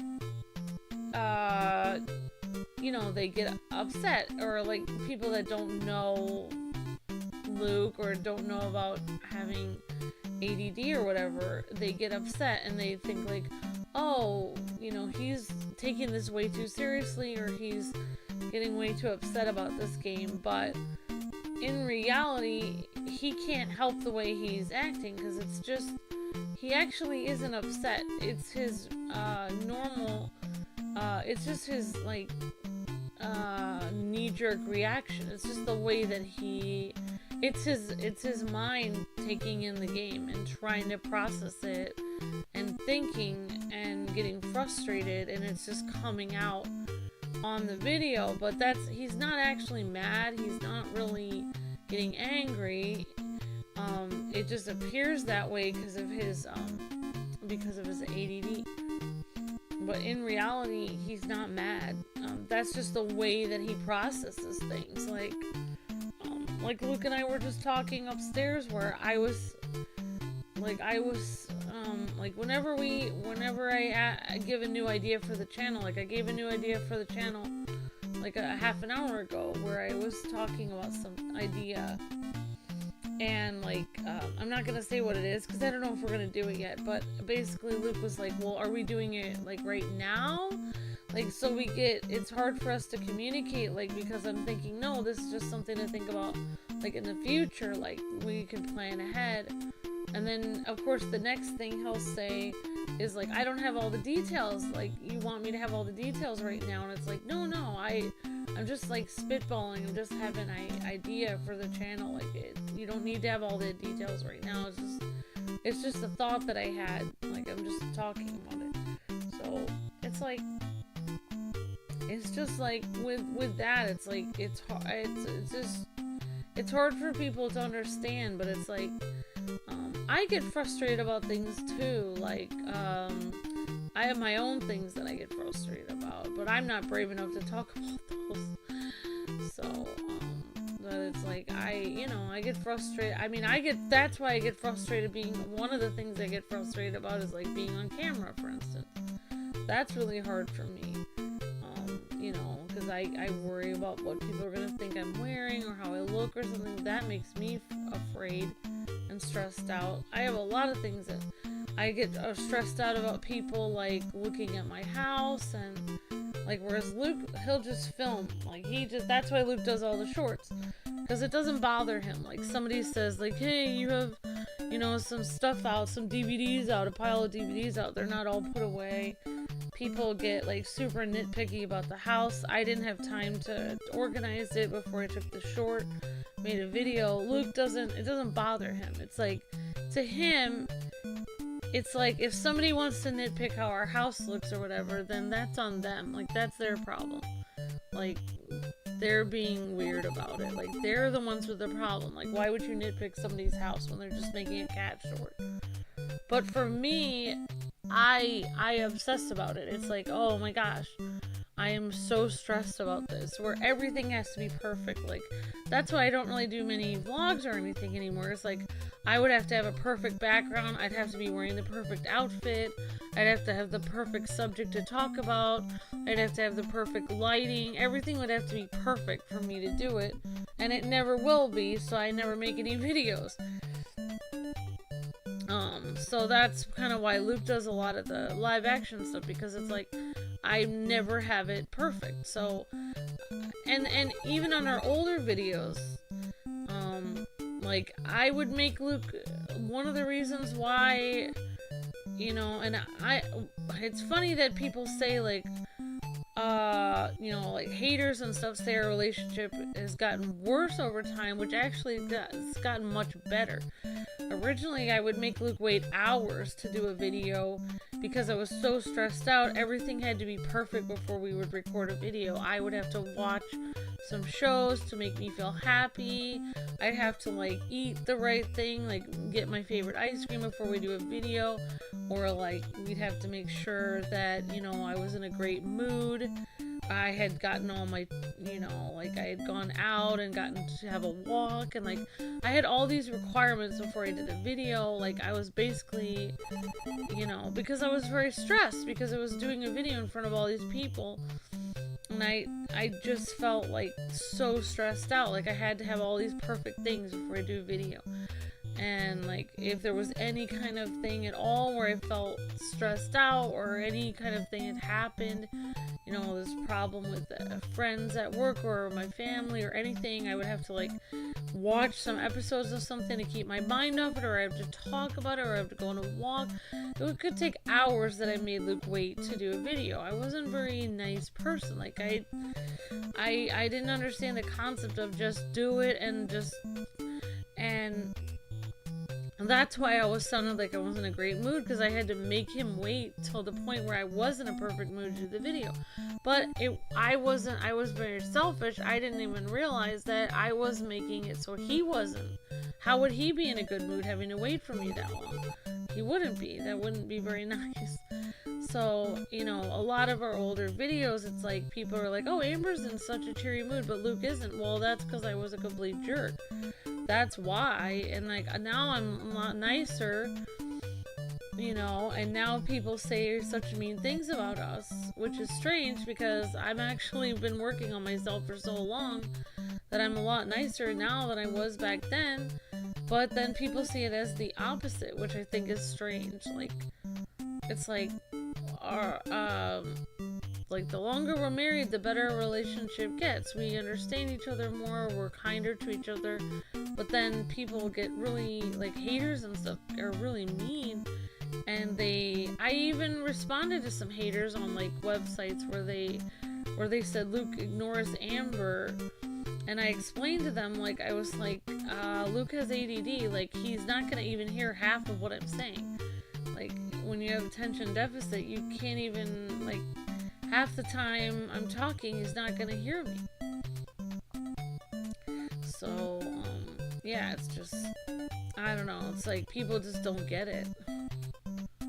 So, I don't know, I guess I can't go over here. I'm gonna talk to this lady again, and maybe we have to do something else.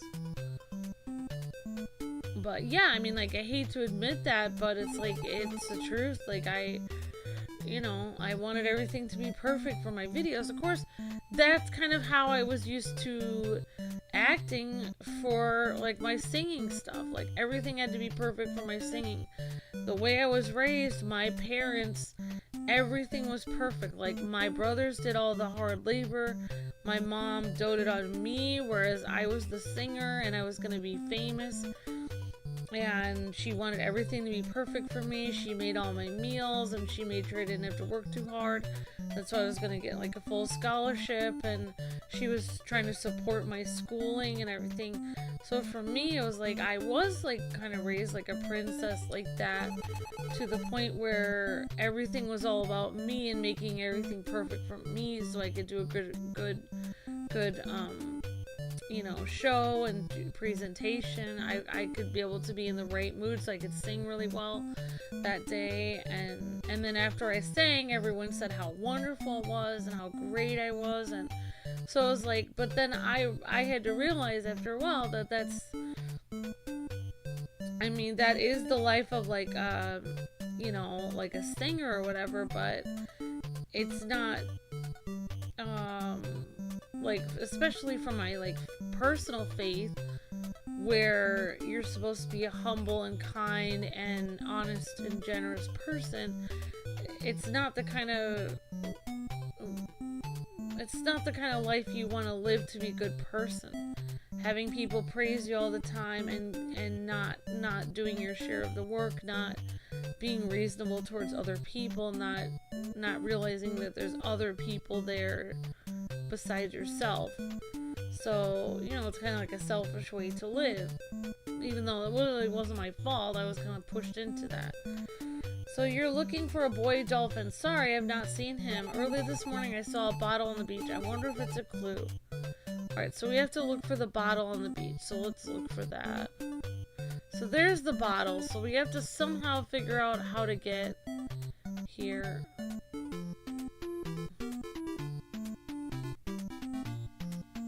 I honestly don't know how to do this. Okay. So there's no way. I think we have to somehow go around. I don't honestly know. There must be another way in.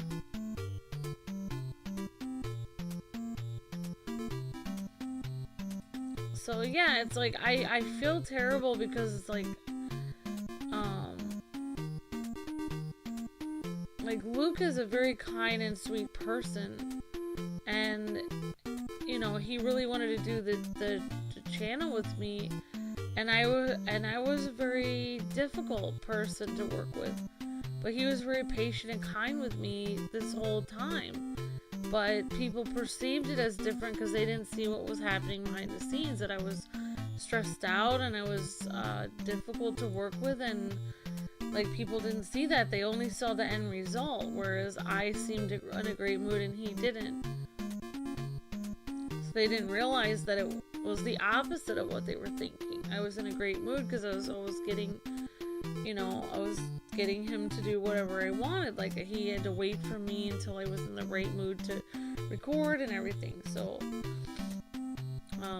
it's definitely been hard. Like, I kind of wish I could erase all of our older videos because it has caused so much like weird stress and confusion for, you know. I mean, I don't think it was all bad. Like, I really wanted to be in the right mood so we could make a great video, but I didn't realize that there, you know, there's a golden mean between things. I don't actually know how to get in here, so we're gonna have to keep like looking for a way in because I don't know. Maybe I'll have to watch a video on this because I don't actually know how to get in here. So it says looks like there's bubbles there. So I'm just rambling on because I can't figure out how to get in here. So I'm gonna look it up.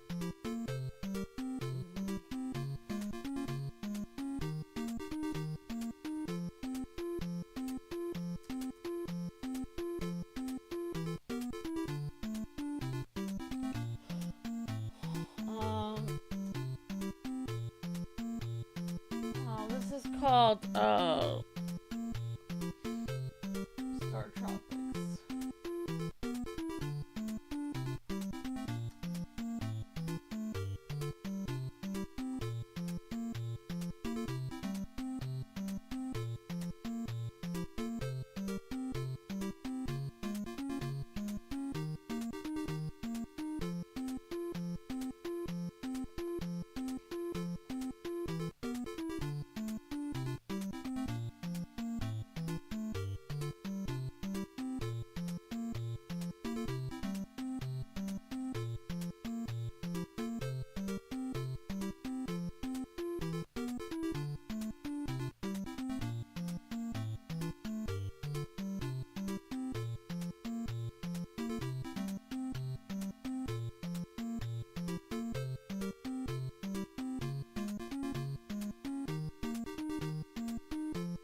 Alright, so apparently there's a secret passage. But yeah, I do wish I could erase all of our older videos because honestly, like I don't really like the person I was doing some of those. And even though people seem to perceive like those were great, I don't really think that they were because I don't think I did those some of them in the right way.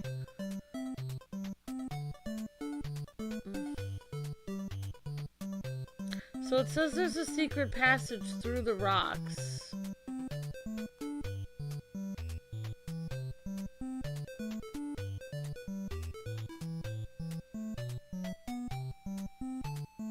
Here we go.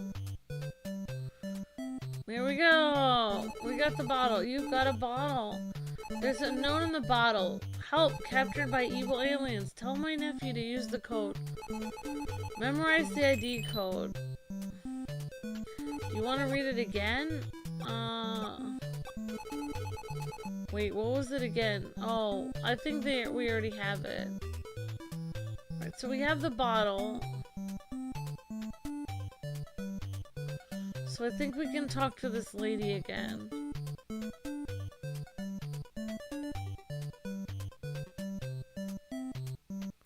Welcome! It's so seldom my husband and I get visitors. You're looking for a boy dolphin? Sorry, but I have not seen him. Okay, maybe I have to go to the other guy.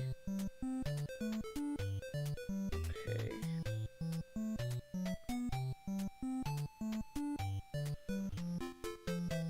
Nav here, Captain. 1776, aye aye. Okay, so now we can submerge.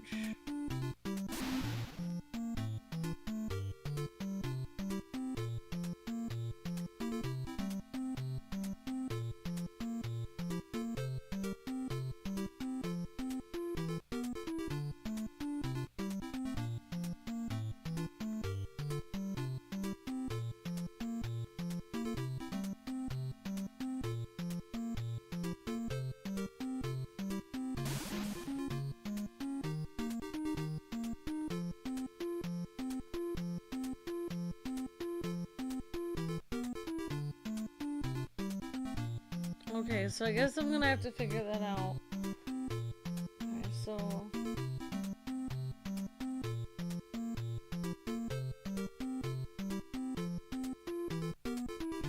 So it says look for black waves in the water. This is where you can dive under the water.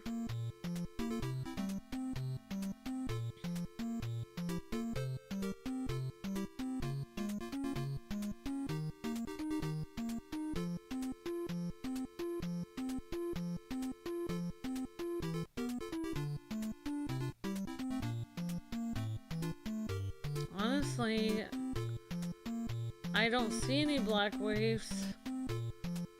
I guess I'll have to keep looking.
I have no idea where the black waves are.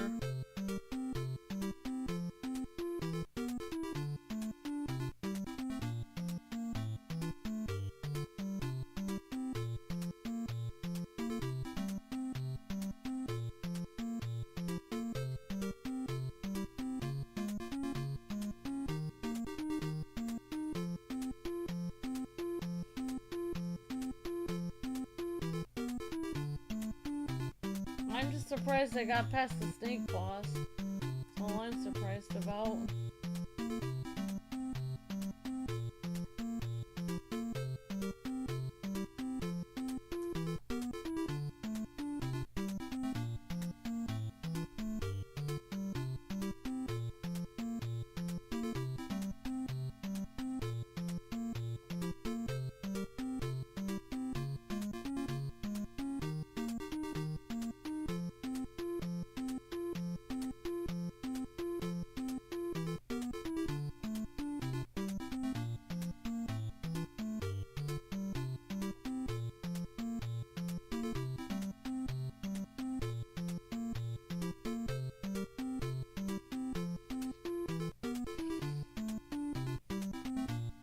Oh, the waves were right there.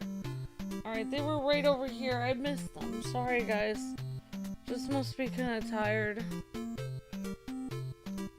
I mean, I wasn't always like that, and I wasn't mean. I was just stressed out. You know what I mean? Like, I wanted to do a good job, and I was stressed out. Like, I was very nervous.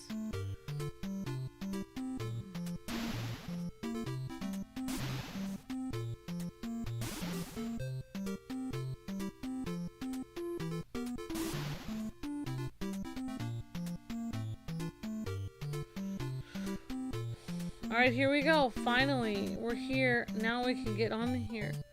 Wow. See, I probably figured this out so much faster when I was a kid. Now saving your data.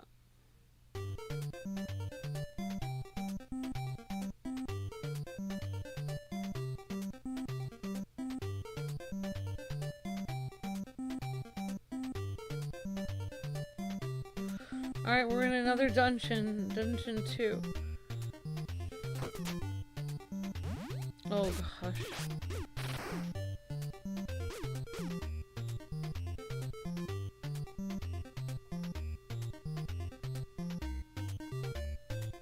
That's very kind, Shokamui. Thank you. You're very kind. It's like I get anxious about things too. Like, it's like, so I understand how Luke gets anxious about stuff, because I get anxious about things as well. It's just that Luke always shields me from anyone seeing me get anxious, and he doesn't have anyone to shield him. So I try my best to shield him from things, but I can't keep up with him. He's too fast for me. He built his own business online. You know, he's able to do so many things. I can't somehow memorize more comic book knowledge than him and then somehow shield him from the internet. I don't have any way of shielding, whereas he can shield me from everything. He can make sure that I feel safe before I record a video. He can make sure I don't feel sad. Like if I'm having a bad day from family or friends or something, he can make sure to cheer me up before we record. He can make me feel better so nobody can see the difficult side of like when I'm frustrated, so people don't make fun of me. But I can't shield him from, like, when he's playing a game and he's getting frustrated and everyone can see his ADD is coming out. I can't shield him from it because I'm not as good at the game. If I was better at the game, then I could shield him from it. But I'm not as good at the game as him, so I can't help him in the same way he can help me. So it's like frustrating, and all I can do is just sit next to him and be moral support and tell him that I think he can do it and I believe he can do it. That's all I can do because I can't do anything. You know, I really can't. I try, but I can't. So that's why, you know, Luke ends up looking worse on the internet than me because I don't have any way of shielding him. And he always shields me so nobody is mean to me on the internet. But I have just as much frustration about things. I have just as much bad days and everything. But Luke shields me from everything so nobody knows. So it's like he doesn't care. Like I even said to him, like, well, like people are, you know, saying this about you, but I have the same thing. Like I have I get frustrated and I, you know, get upset about things, but nobody knows that. So, and he said I don't care. He's like, I'd rather people be mean to me than be mean to you. So that's he's very kind, you know.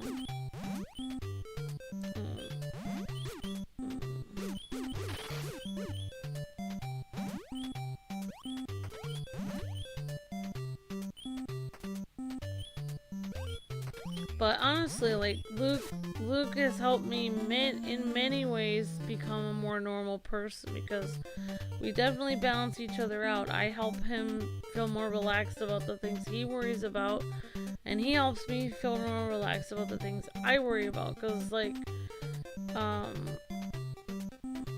one of the things, like, you know, like, my thing where I have to have everything perfect, you know, he's taught me that I don't, and also to care about other people and not just worry about myself. Am I doing a great job at work? It's more important to realize that there are other people there. Help other people with their work when you're working a job with a team. You know, it's not just about you. So, I mean, honestly, Luke has helped me to be more likable. Like, if I didn't know Luke, I would probably be very unlikable at, like, my jobs and my work. It'd be difficult for me to make friends because I would be so obsessed with being perfect that I wouldn't care about other people around me, you know. So, like, even at my job now, it's like I'm always helping other people and making sure that they're okay, and I got a lot of that from Luke. Like, a lot of that. I mean, I guess I was always sort of I guess I was always a pretty caring person. I always looked out for my brothers and stuff. But when it came to, like, a job, like, with strangers that I don't know, yeah, I'd probably not really worry about other people, because that's just how I was raised. Like, my family always told me, like, don't worry about making friends at school. Like, you're here to work. You're here to get straight A's. You're here to be the best. So I really didn't, you know, other than, like, people taking advantage of me at school and, like, using me to get a better grade by being in my team, I really didn't help people that much. But now it's like, yeah, you know, like, Luke actually taught me from being in the East Coast and stuff that, you know, if you want people to be, you know, respect you and stuff at work or whatever, you don't want to, you know, you want to,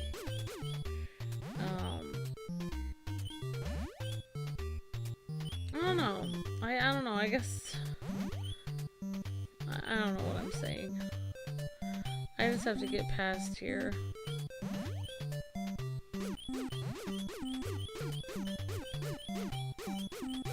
Like, he always goes through scenarios with me, like, I tell him, like, what somebody's like at work or school, and he's like, yeah. He's like, they're not gonna like that if you say that to them. Like, he always, like, explains to me how people think, at work. So it helps me a lot, because I wouldn't know that. I would never have imagined that. Okay, we have to get this snake guy. Alright, let's try to make another suspend point.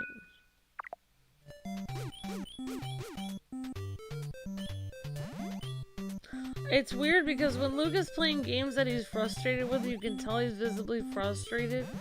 He is having fun playing the game, believe it or not.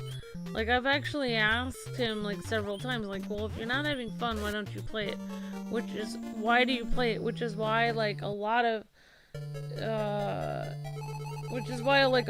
people, like, even say that in the chat and stuff like that. But he actually is having fun. Like, he'll tell me later, like, oh, I'm having fun.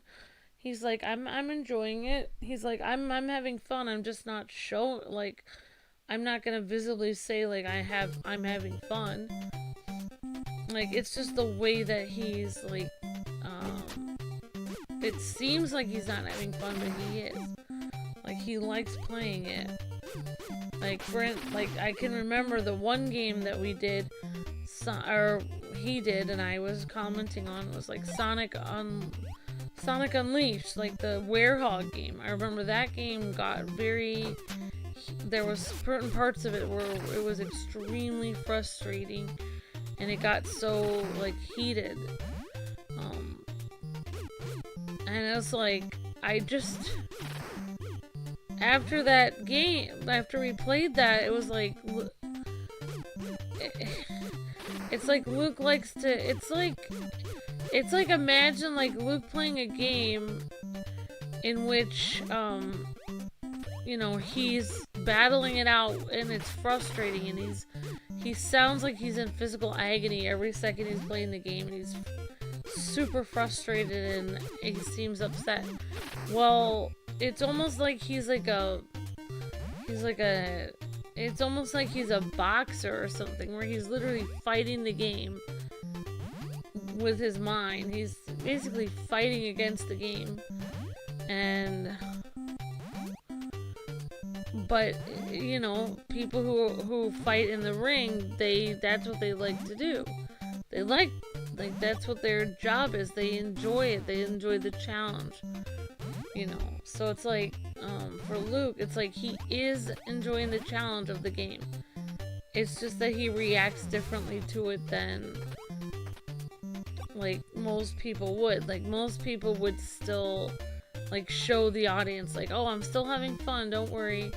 But for Luke, he's just so into it and trying to beat it that it, you know, the frustration, you hear it. You know. It's hard to explain, but it's like he actually is having fun on the games that he's frustrated with.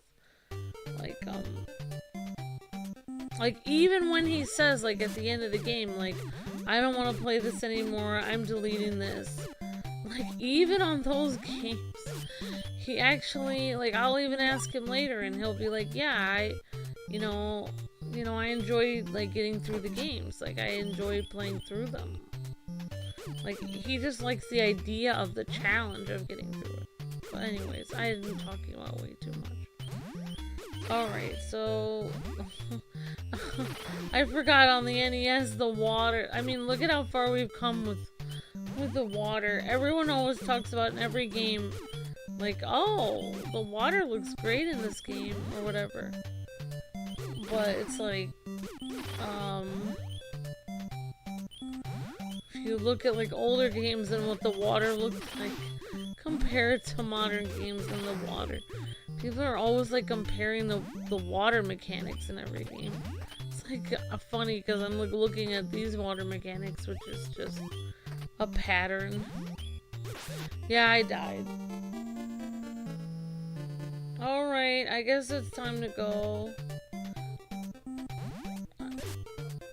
I know, I guess we got the snake boss.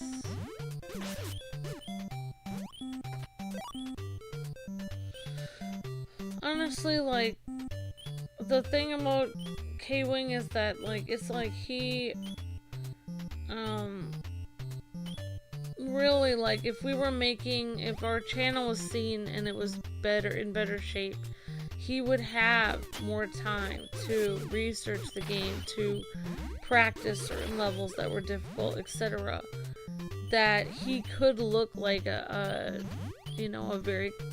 he could make his gameplay on certain games look 1,000,000 times better.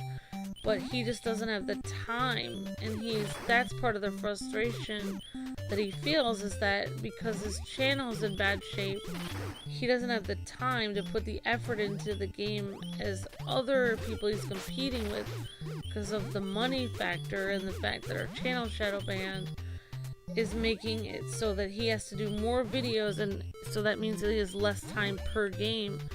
When if he had if there was more money coming in, he would be able to take more time with each game and do more of the DLC, more of the extras, show off different extra fun things in the game. But he doesn't have the time for that, so I think that's part of one of the frustrating things. Is in general, it's just his situation that, you know, he knows. Like when people ask me to play something for my violin, I feel frustrated and angry because I know that if I had more time, if I had several weeks to practice, I could sound really good.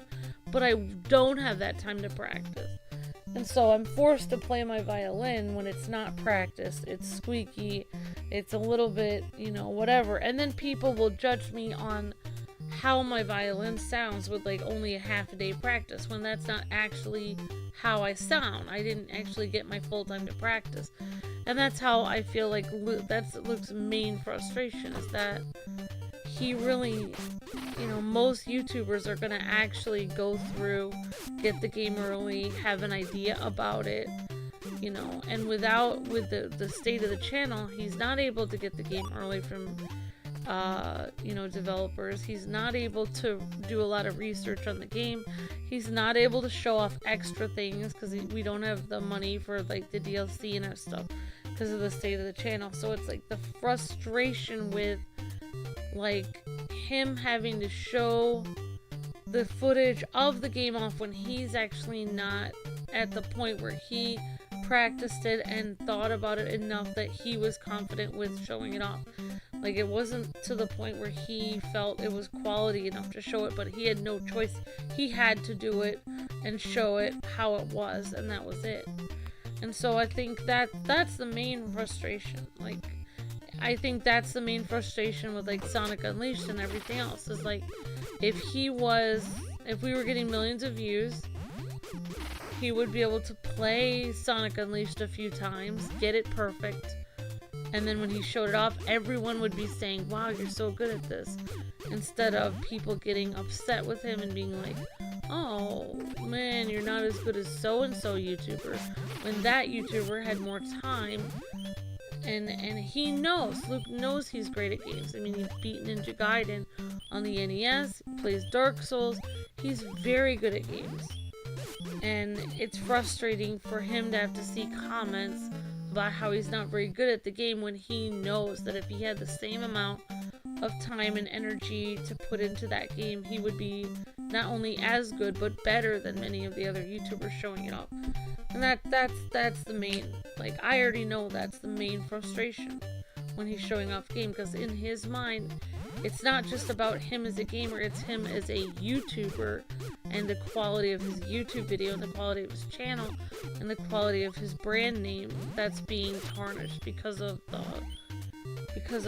what's happening with the channel, and everything is just going downhill. It's like as if you own a store and you really took pride in your store, but the money isn't coming in, and further and further along, the signs are deteriorating, and you have to hire worse and worse employees that don't greet the customers, that aren't nice, and you're getting dust on the mat, and the quality of the food that you're selling is bad, and everything is going downhill. And that's how our channel is. It's like everything is suffering because of the views. Every aspect of the channel. The intros aren't as good. You know, the quality, the amount of time and energy to practice everything isn't as good. You know, even the quality of the food that we're eating before we start isn't as good, so we're not as happy, so we're not as a good mood to do the video. Everything goes downhill because of the money and the fact that it's shadow banned.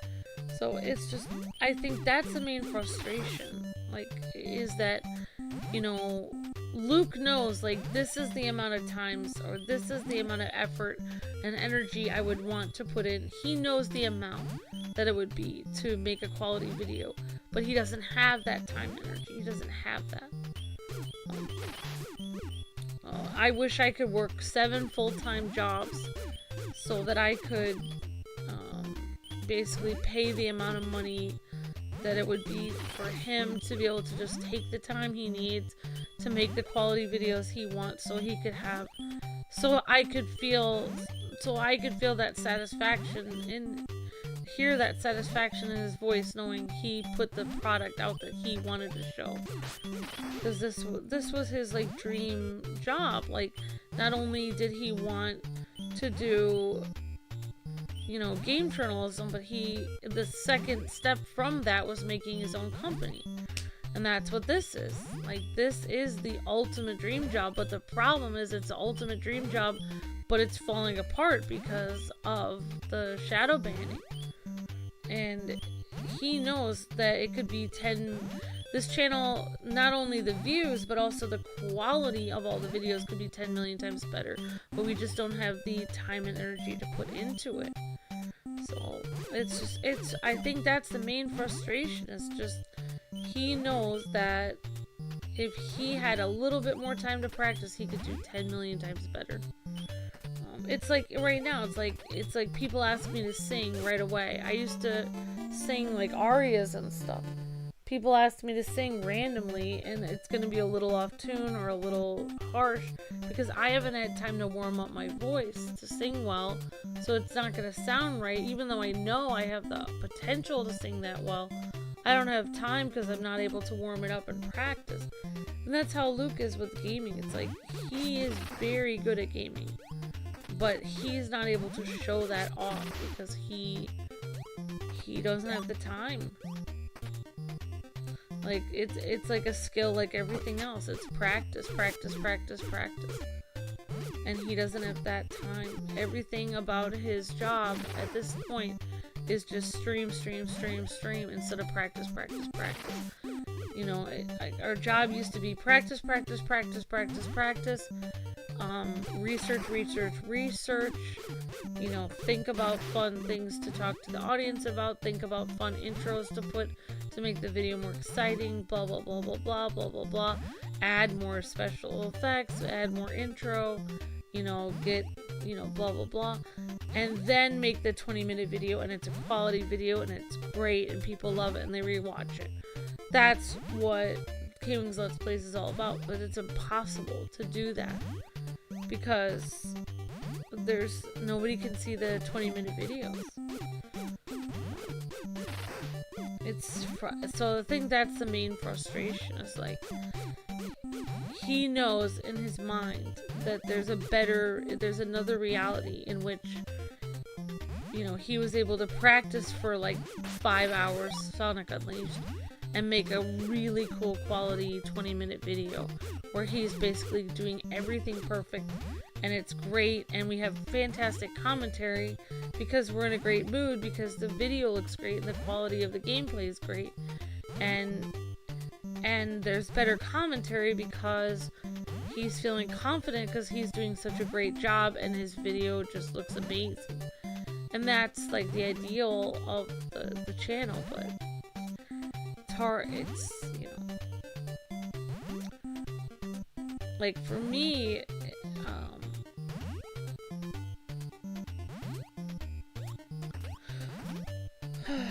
I don't know.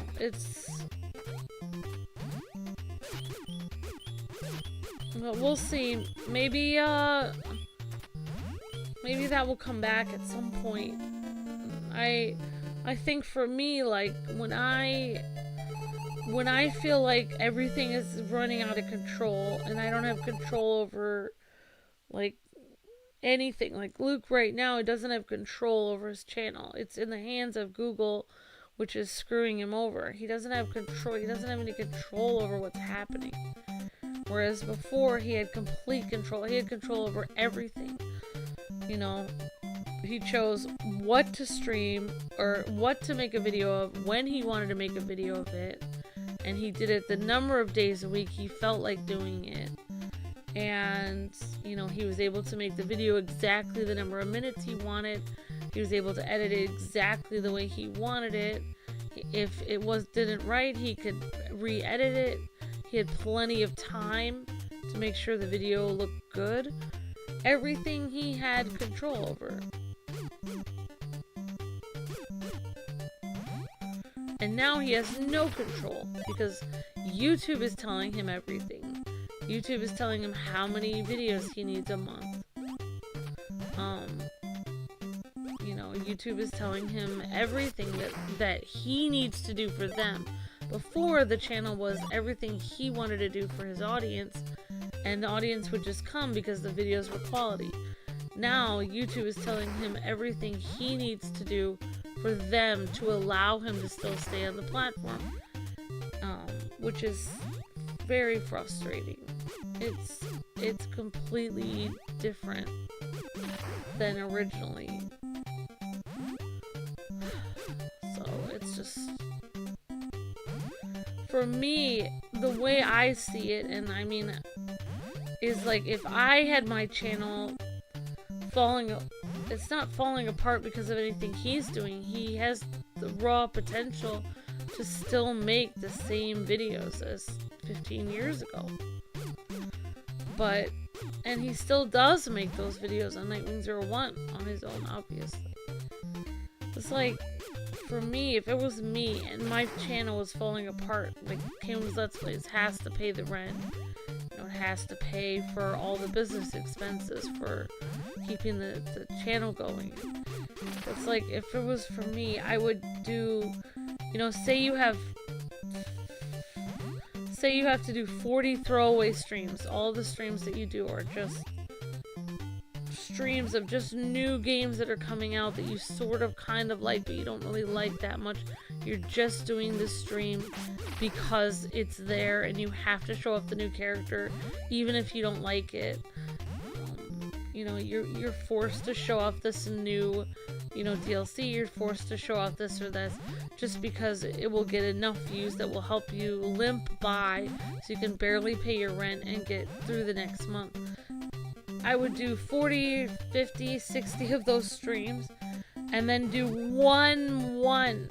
Just take time once a month to do one extremely just quality video that you, or even if you don't have time, once a month, once every 3 months.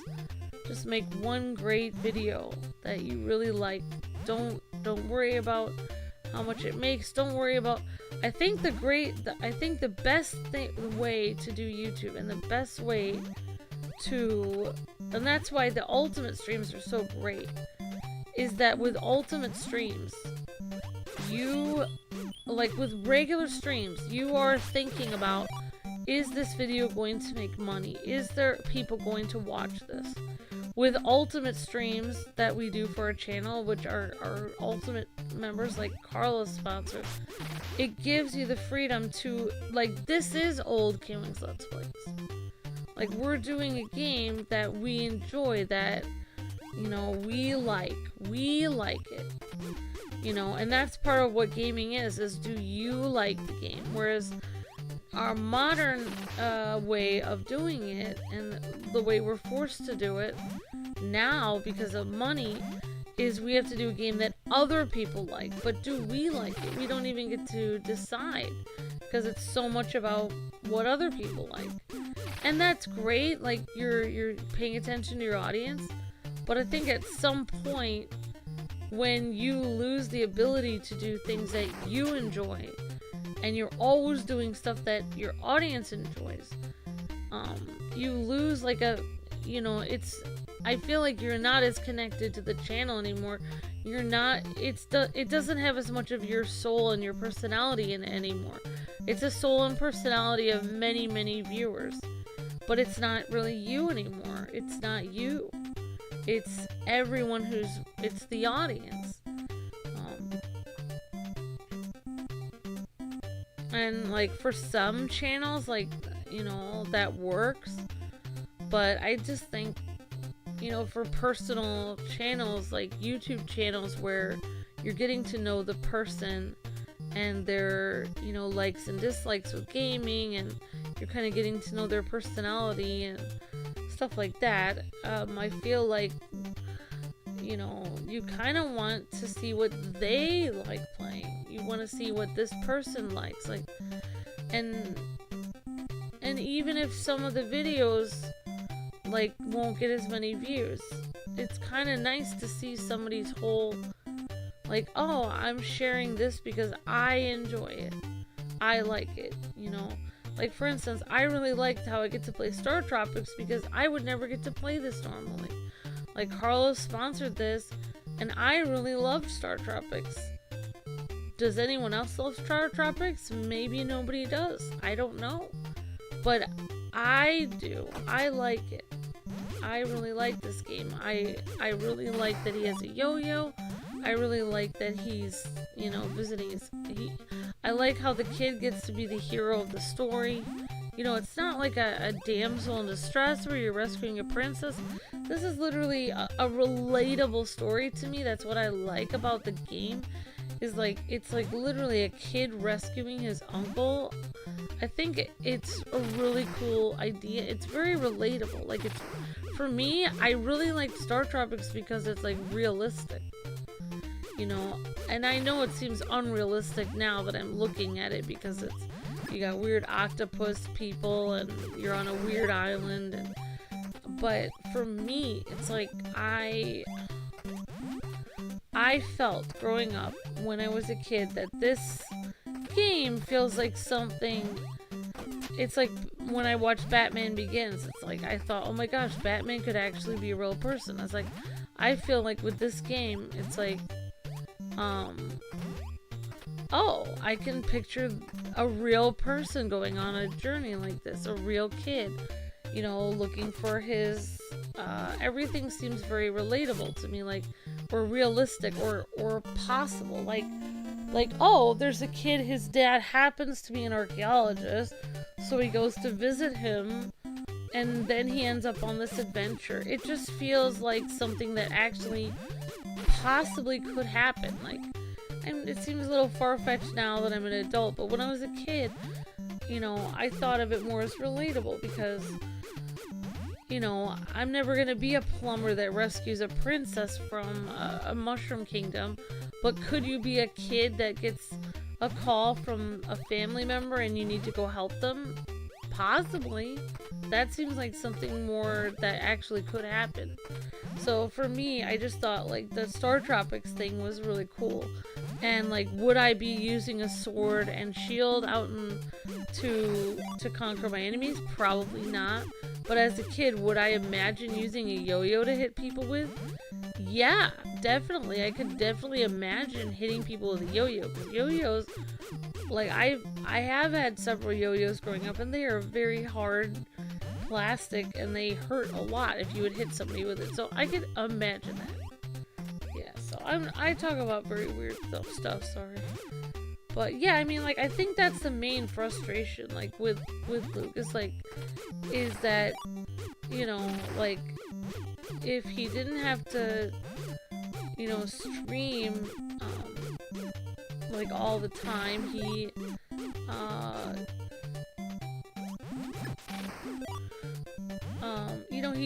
you know, Luke knows how to make quality videos on his YouTube channel. Like, people act like we don't know. It's just that we don't have the time and energy to do it. You know. But honestly, I think that everything has a season, you know, like, you know, back in the day, we made 20-minute videos because that was what YouTube wanted for their search engine. That was what, like, that was what we could do. That was the time that we had, because Luke was doing so many, you know, he was working for other game journalism companies. He didn't have time to do streams back then anyways. That was what he was able to do, and then he was able to edit all night while, you know,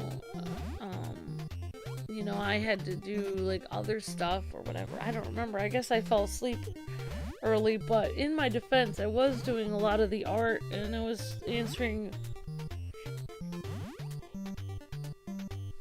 a lot of the comments and doing a lot of the things behind the scenes. Mainly I was one of the main things I did was keep the house immaculate, because I knew that Luke was always doing vlogs, and I also was always keeping the house immaculate for Luke's family to come over, which they never really did. But I was trying to make that relationship good, and we kept inviting them over. But because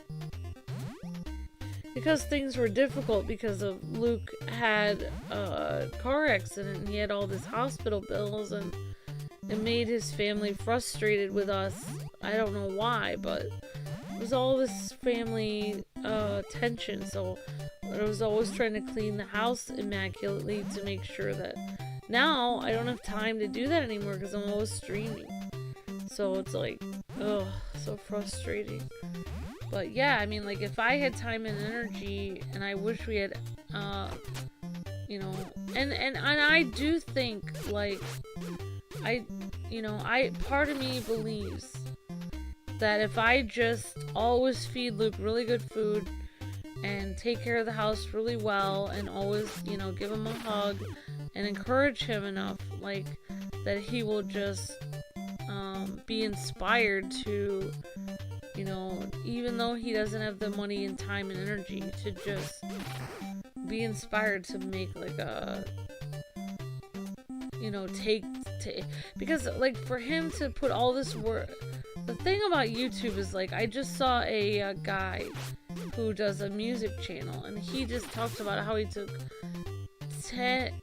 2 weeks to practice his guitar for a video.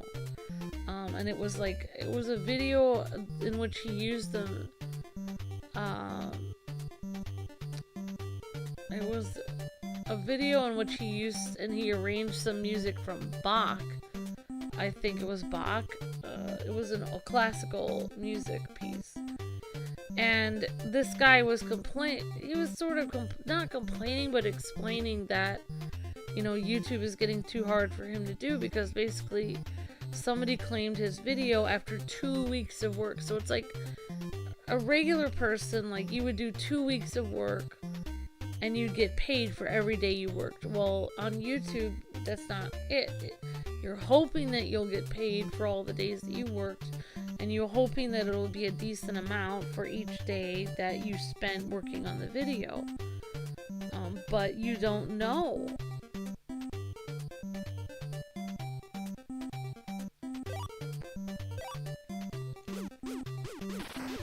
You don't know, like, say you expect to be paid, you know, like a regular, like, say you're working retail at a regular job and you're getting $40 a day or whatever.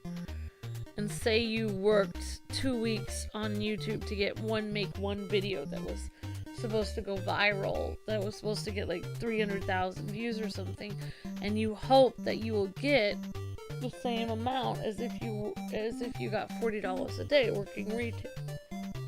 But say you don't get that much, say it only gets 200,000 or only gets 100,000, and you got $10 a day. Now everyone says you're a great person and they really enjoyed your video, yet you know in your heart that you're actually making less than if you would have just been working a regular job.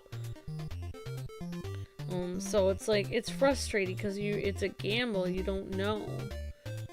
And then of course when it does pay off and you get more views than expected, then people get angry at you and don't think you know, like, they think it's easy and your life is just easy. So you can never win with that. But yeah, it's like, I think that's the main thing, is like, I think Luke knows. He knows that given the right amount of time and energy that he could make, as, you know, he sees other people that have the time and energy to do it.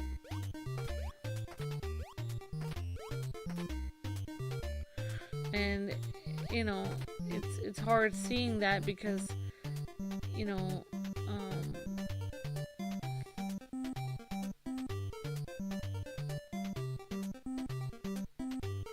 because he knows, like, especially when people mention other YouTubers and stuff, he knows that you know, we could make a video that's just as good as that. It's just that we just don't have, you know, the resource, we just don't have the time and energy right now to do it. Right? I don't really know how to get into that place. Maybe I have to step on a switch somewhere else.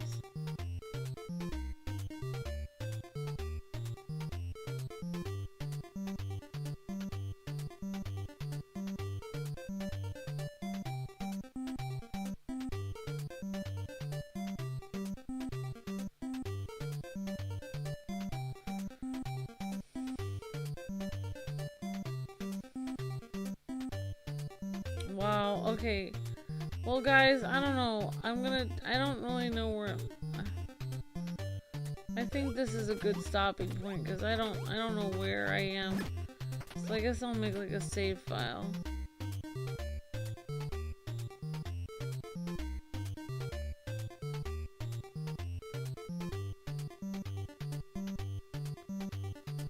Oh, here we go.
Wow, okay. Sorry guys, I'm kinda like, well, we still got to the next room. Okay. Well guys, I think that's gonna do it for today. I'm just gonna go over here so I don't get killed by this starfish. Alright, thanks again to Carlos for sponsoring today's stream. You're breathtaking, Carlos, and thank you for not only sponsoring, but another $100 super chat.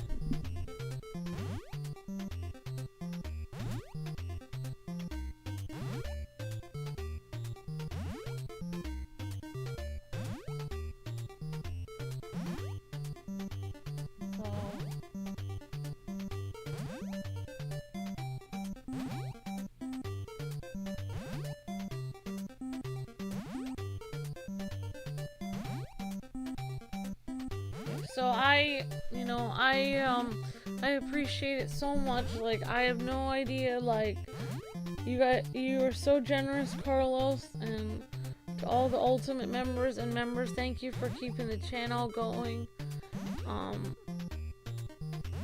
I hope that,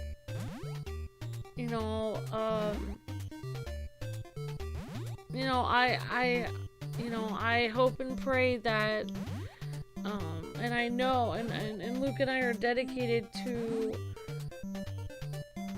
continuing the legacy of KwingsLetsPlays to bring quality content that's fun to watch, and that we bring our heart for the games we like to play to you guys and gals.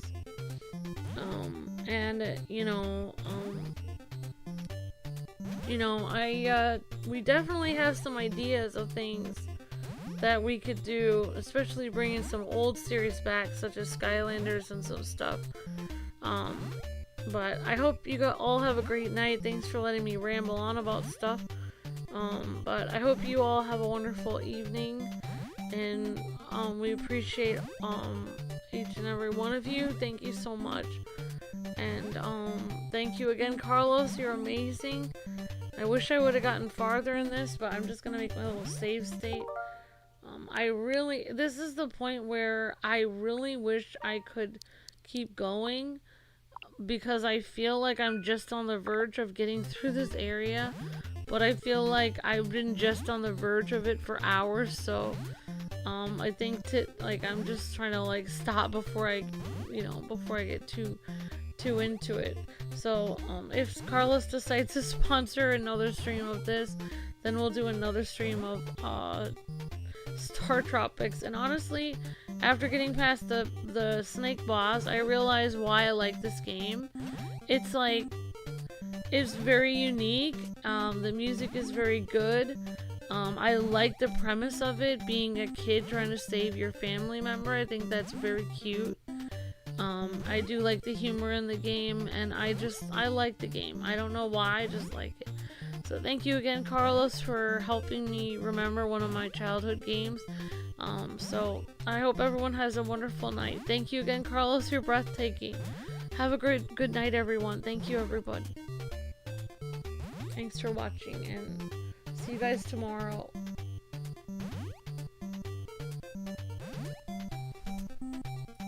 God bless and happy gaming.